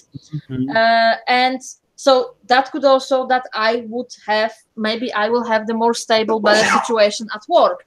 Now, I don't want to put it too extreme, because of course, if you have only if you as a man only works in a temp agency and you score 2-3 days maybe in a week to work, I don't put the extreme, but it was ridiculous, because not even talking about breastfeeding, I remember I wanted to do something in a house when our son was like, I don't know, almost a year, not even a year, but like 10 months or something. So Mod stayed with him and I was just upstairs, and for I don't know 6 or 7 hours, because our son was being fed with the bottle. It didn't work out for me to breastfeed him, so I didn't see my son, and that terrible cry in me nearly. That's really that hormonal connection, really. And I asked once Maud, I said, look, when you go to work and you don't see him, and you come and he might be sleeping, do you miss him terribly? Like it's unfair that you don't see him? And he's like, no, because I know he's in a good hands. And I really think that's what it's all about. Women want to stay with the children, because I was physically unhappy and mentally unhappy when I couldn't see my son. And now I'm getting used to it, and now it's differently. But up to 2 years old, I was getting crazy if if I had 2 or 3 days that, for example, I would be in a house, but I would be setting something upstairs, and then go do some stuff and see much less. Even though, of course, I know Mod is a great father, he's safe. I said to Mod, if I have to go to work now, I will, but I will be very, very unhappy, because I will be missing my son so terribly. And this is normal thing, and this is not about being less ambitious or being worthless. It's not exactly. It's not like you're servicing your kid. It's you're doing yourself a disservice if you deprive yourself of that time, the early time. The first 2 years, they're amazing. Like the babies, first 24 months, they're just the most amazing beings. And you on that. When you're dead, okay. You find out and you see them grown up. After couple of months, just like, I didn't know she could do that, sit up, whatever, it's amazing, it's the most amazing time, the first 2 years, Curious if Alicia also had this. Because we've had my wife talk about this, I'm really curious for Alicia. And Alicia is not just a mum, she's also a grandmom, so she has a double take, so to speak. Grandma? Yeah, well. Grandma? I couldn't hear you. Can you hear me? Yeah. You're a grandma, aren't you? You're a young grandma, but you are one, aren't you? Woo! Yes, and soon to be another grandma. Yes, babies everywhere. What was the question, though? I'm sorry, I had to run because the baby ran. Want your take on this? Your take on whether it's a sacrifice or a bonus to not having to look after kids when they're really young. I think that's I think anybody that watches my channel long enough knows that I get really pissed when people say it's a sacrifice, because it's actually a gift from. I was telling, this is what I tell Devin, because the baby loves me so much, and she clings to me sometimes to the point where my problems are that I'm too loved. And do you know how many people I know at my age that decided not to have babies, right? They're so lonely and sad. And my biggest problem is trying to catch 15 minutes to just catch my breath. But I think this was a trick that was played upon us a long time ago. And I think that the women that stay at home do need to feel like they have a purpose. And I think that when we started taking kids out and giving them to other people to raise, that we lost our way and our purpose, because you get to shape and mold, you get to be the hand that rocks the cradle, right? That's why the feminists are so against children, is because they want to sabotage women, because we do actually have the ultimate power. Do you know, you can mold and shape another human being to be the greatest thing in the world. Everything is a sacrifice. Do you think my husband doesn't feel like he's sacrificing when he gets up at 5 a.m. and I'm sitting there still sleeping in on my day off? He works his ass off. He slaves like a bone. He's sacrificing everything. That's part of life. If to have love you must give love. And if you want to call that a sacrifice, that's sad. No, but you know, I can even say, yeah, I can even live with people saying it's a sacrifice because yeah, in a way it is, but just as you said, everyone has to sacrifice something in life for something else. So like our husbands sacrifice things to go to work. Yeah. The sacrifice, of course, things that are really worth doing are also asking a sacrifice and are difficult, but the reward for it is so great. And this is exactly what I said. Like, it pisses me off, like, oh, you know, because you were gone, like, oh, if you don't want to put your kids above all else, you in a way decide the future of that person, because you're shaping and molding and you give it the base. And I can't, like, if people are telling me that it's in a way like people are telling me that those are only women, never men say that you're not ambitious if you want to only stay with a kid at home, then I'm like, you either don't have a children or you're neglecting your children. Exactly. One of the two. Ambitious for what? Yeah, what does he want? Money? Money? You can earn money. You can earn money from home. Just buy the right damn stocks. Like, if it's that's what they're doing is that they're sitting there bashing men, right? They're bashing men, but they want everything that men have. They want to have their cake and eat it too. Yeah, like but they're not willing to work for it. Like, she's a lazy person. But without ambition, like taking responsibility for a life or another human being, it's not a small thing. Exactly. So yeah, they're kind of being rude towards dating. I tend to think these people, they don't really have kids, you know, who write these articles, they don't really have experience in that yet, you know. Yeah, that. Kind of dismiss it that way, you know. Yep, and then when they come of old age, when they can't have children anymore, they're basically going to bitch and moan how they don't have kids. Yeah, well, they have cats then. Anyway, we've reached point 10. Not bad. And we've been busy for 2 hours. Well, we've been deep as well, so I think that was worth it. One moment. I'm sorry, I really wanted to add one thing to that point, because this is also how we teach our girls at school, young girls, like in this country, but it's not only in this country. We say to them only things like, oh, you don't have to be a mother and just sit at home and cook a meal and be a mommy and, you know, do the ironing and cleaning. You can have a career, you can be blah, blah, blah.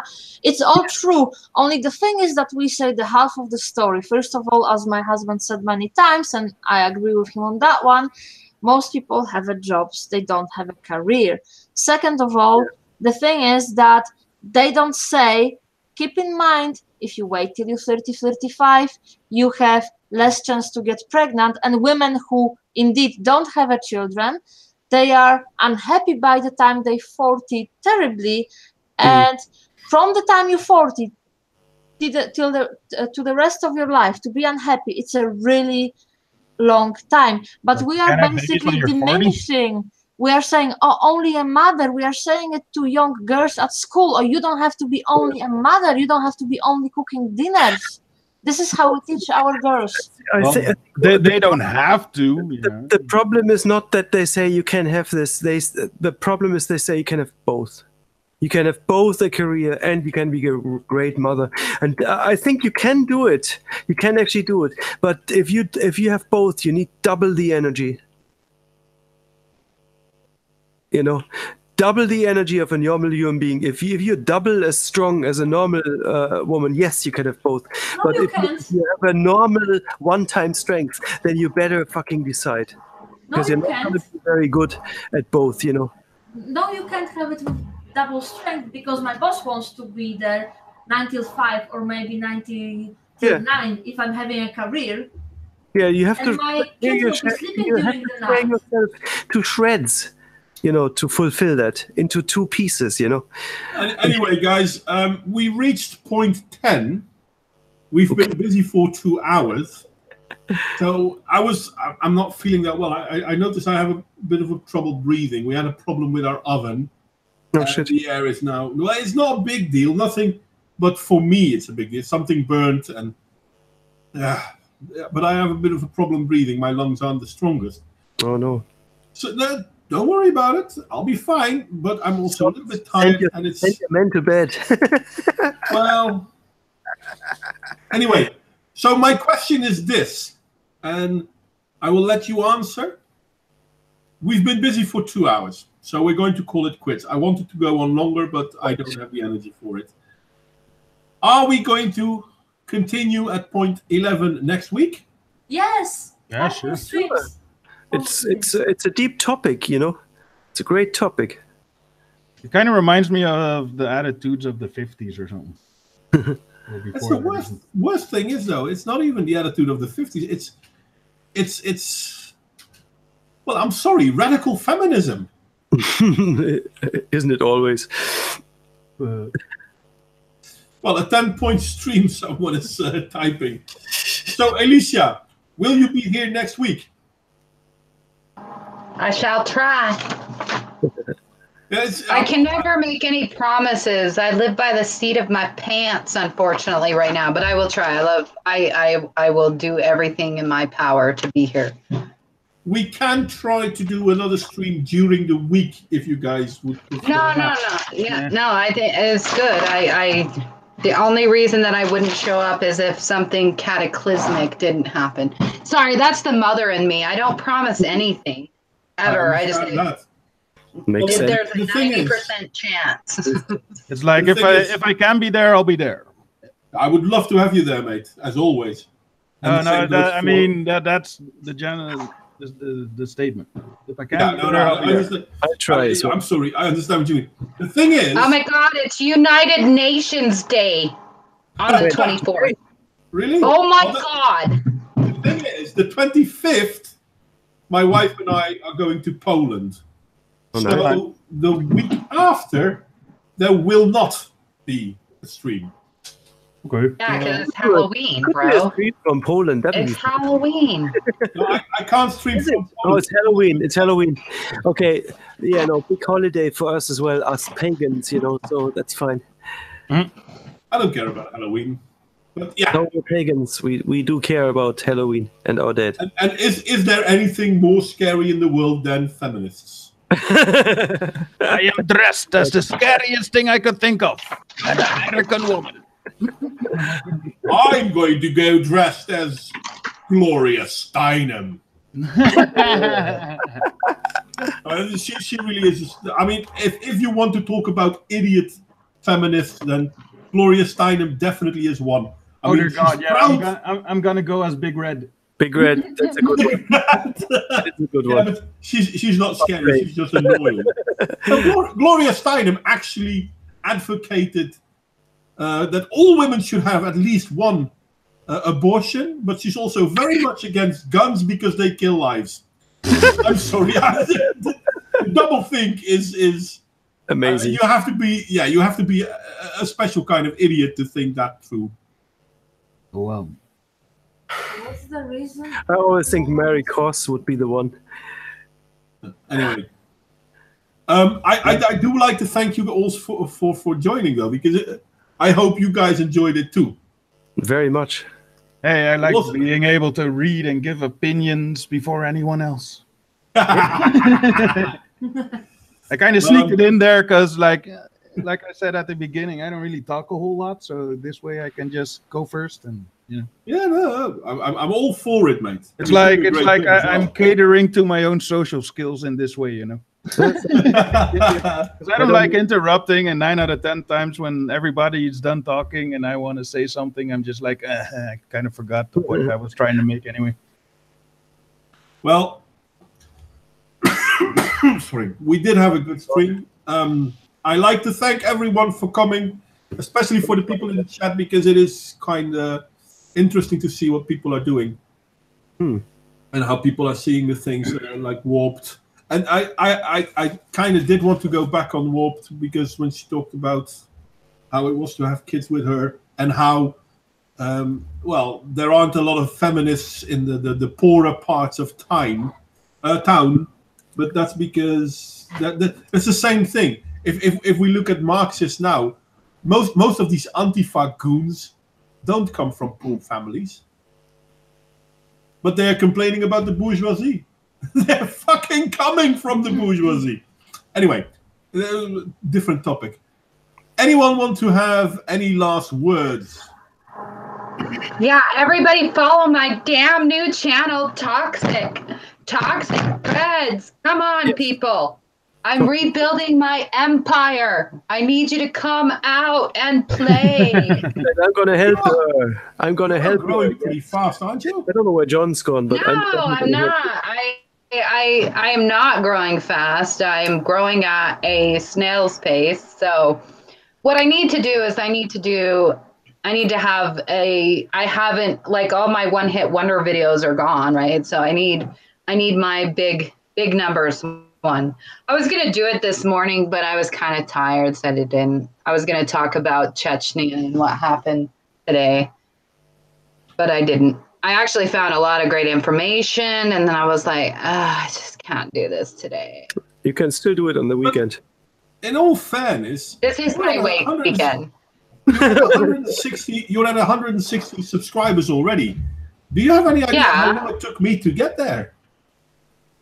And your videos have more views. All your videos have more views than mine. So people are seeing you. Yeah, but you have to understand, I've been on YouTube for a long damn time, right? And so it was like being demoted, really. Yeah. And no, I would be happy if I was at 1,000 again. I think 1,000 is a nice number. You're getting your message across. This is, by the way, a topic that I forgot about, but I am going to share it again. One moment, because this is something we started talking about at the beginning. There is a new video sharing platform. Yes. Cocoscope. It's brilliant. What is subscribe to Modwain. Everybody subscribe to Modwain on Cocoscope. It's brilliant. Will you leave a link so I can find it? I will do that too. Look, it's just like YouTube minus censorship. They wrote it in. It's done up by this French woman, Piper, and she's a musician and a bit of an activist herself. And she put she was kind of kicked off YouTube herself, and she just made her own platform. Perfect, you know. And the link in the chat. It's censorship free, completely. Good, I'll join them. Definitely. I will do that for sure. Yes. For sure. But somebody leave me a link because I tried to find it and I couldn't find it. Yeah, put a link in the description for everybody, Modwain. Put a link to your channel. Yeah, because BitChute is being really, really, really buggy for me. I think, does anyone know if BitChute, do they mine for Bitcoin while you're on their channel? Maybe, I don't know. Maybe. Because I have so much trouble.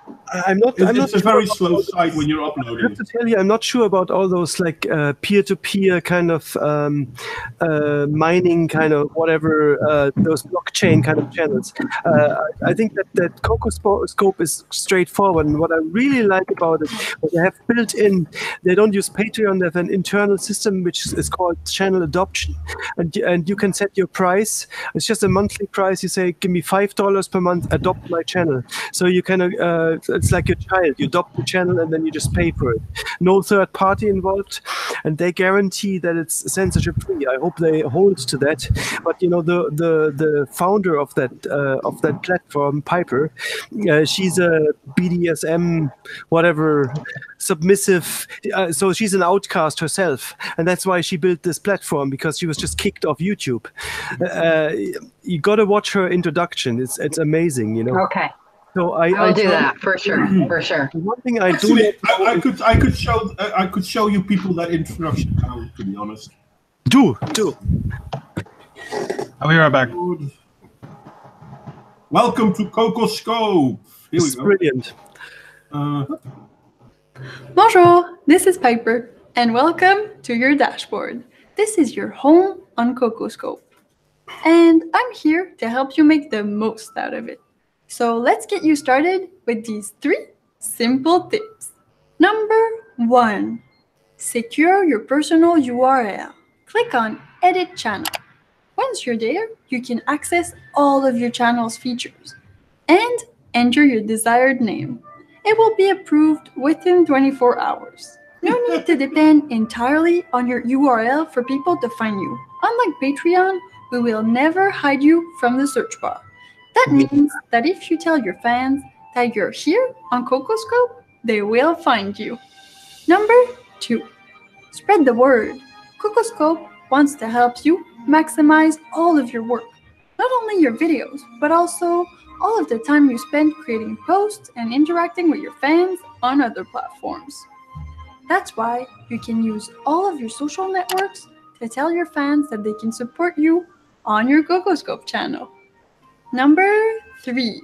Call to action. In your videos, tell your viewers to adopt your channel.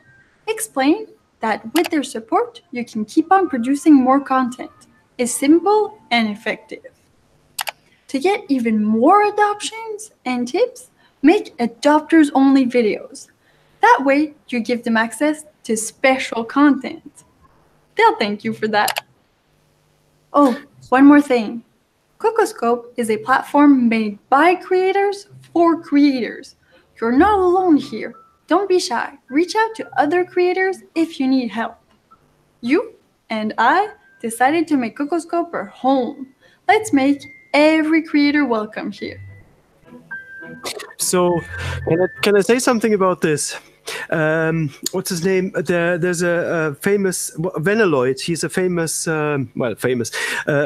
widely subscribed atheist YouTuber, and he said something about if there was a alternative to YouTube, it would have to be better. It would have to have like a serious step above the normal YouTube. And I think she has one thing. She has the monetization built in, and in such a way that if you want to monetize certain videos on YouTube, you have to go to a third-party platform, Patreon, and publish them there. Cocoscope has that built in. So if you say, I have videos that are adopters only, then you don't need a third-party platform to monetize that content. That is very powerful. That's something YouTube doesn't give you. And if they give you anything like monetization options, let's say Teespring integration, you have to at least 100,000 subscribers for that.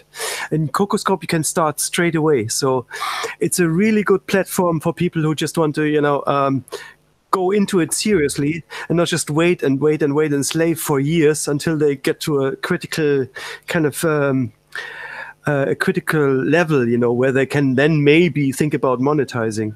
So I think that's a really good step, because I think that monetizing your content makes you more serious about it. It actually pushes up the quality.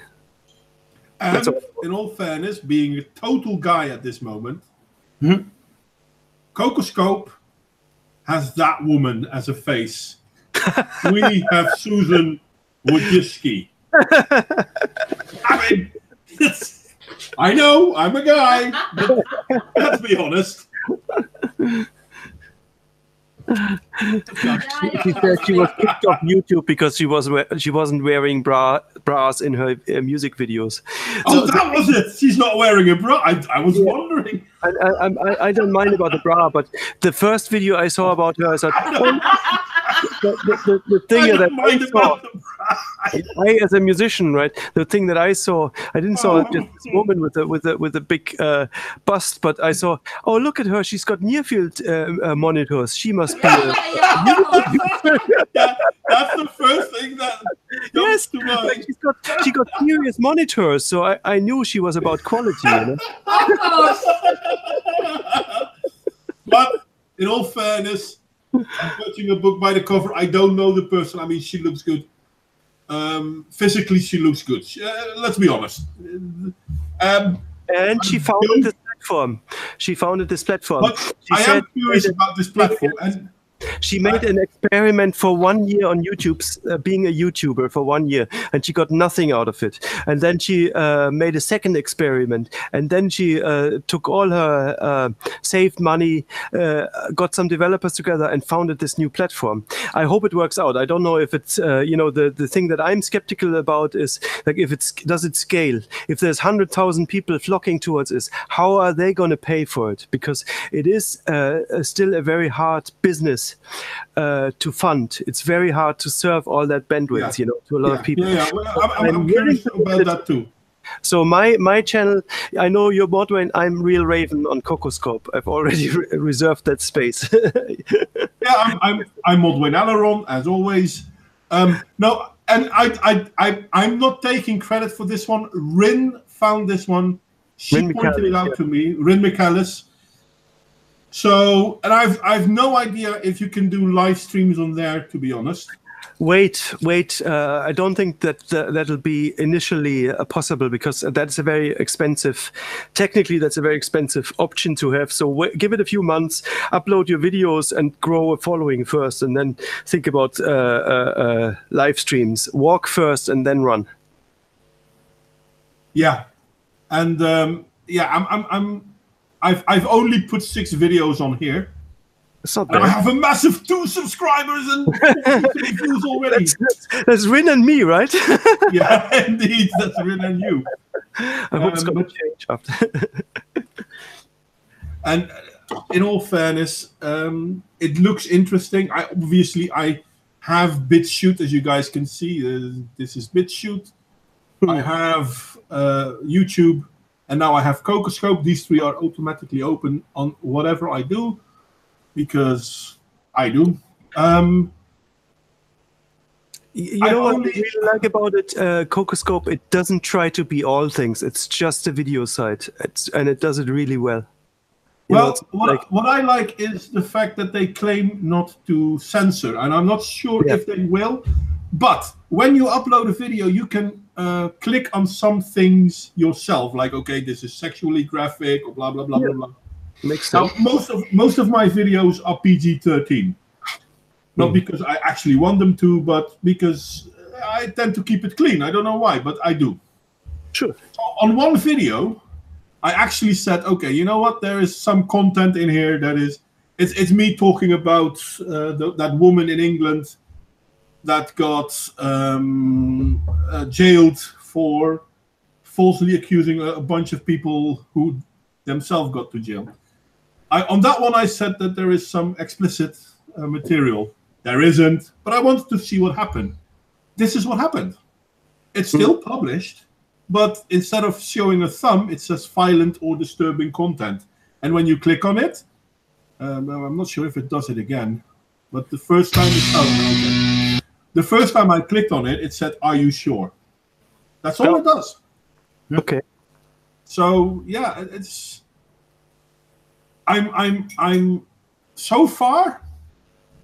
I'm going to close this one now again. Sorry, but so far I am interested in this one, and I hope Cocoscope will be worth it.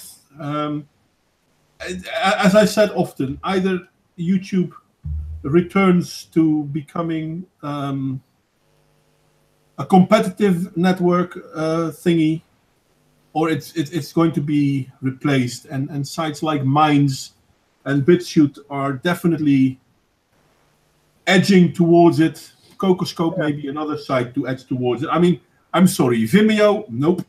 Dailymotion, nope. These sites won't, because they even fail at what they're doing already.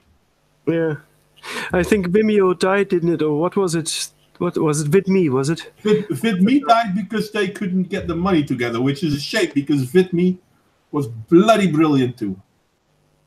You know, I think there's nothing wrong with growing slow. You know, there's nothing wrong if you have a site like Cocoscope or whatever. There's nothing wrong with letting the viewer pay for it. Really, no. I have no problem with that, as long as you guarantee freedom. because then you'll attract the right crowd. You'll attract more and more people, and you can go mainstream then. But if you don't put that into the DNA and say we've got freedom first, we're all adults here, or at least we're free people, you can build something on that.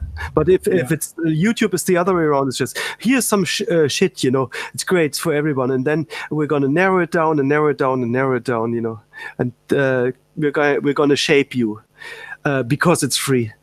And I don't like that. I don't like, if I want that, I can go back on the couch and watch television. It's kind of funny, though, because in all fairness, the main reason why I started monetizing my channel was because I know this is how YouTube makes money. And I wanted to make money. I wouldn't make much money, but I didn't mind them making money off of me. You don't have to monetize for YouTube to make money. Even if you don't monetize, they can still put their ads on it. True that, but they don't. They only put ads on it if you monetize. Actually, they do. In the meantime, well, they do now. They do now. But because they found out that they really found out that what they found out is basically that they have the power. So there's nothing you can do. If they want to put an ad on it, they put an ad on it. And now on YouTube Mobile, now it is really kind of become really apparent that they are desperate to earn money. Every YouTube video now, I get a ad from Swift. Everyone I get this the same ad, this woman with a bracelet full of alcoholic drinks, this, I don't know what they're thinking, they want you to install the Swift app so that you go to their online shop, and I'm not gonna do it, because it's bullshit. I wouldn't mind to pay for YouTube Red. I wouldn't mind to giving them the leave me alone with those ads. But there's no way I'm going to pay YouTube if they keep shutting down the stuff that I'm interested in. You can't do that. Anyway, I am going to interrupt you, and the reason why I am is because Smirka said something in the chat that is really correct in the Hangout chat. We said we were going to stop, and then we're going to start all over again. So, yeah, no, Smirkus, you are right, mate. We are going to stop. Cocoscope, for everyone who wants to check it out. I'm not going to put a link in the thingy. I mean, Cocoscope. COCOSCOPE. Yeah. It's not difficult to remember. I'm not going to put a link up. There is a link in the chat of the stream itself, but I'm not going to put a link in the downstairs text because YouTube might not like it. Yeah, exactly. Because you're fucking afraid YouTube might kill you for it. I'm a bad thing. No, I don't care about YouTube, but I'm lazy. No. But that's exactly the problem. You can't really put it up because you have to be afraid of being penalized. Same with Facebook. You're linking. If you now link to minds.com from Facebook, you'll get a warning. Yeah. Shit. It's absolute shit. Yeah. They actively say that if you link to minds.com, then your post will be demoted. And if there's a link, people click on it, they say, oh, this is an insecure site we're linking to, which is not true. Minds.com is running on secure protocol like any other modern site. Mm-hmm.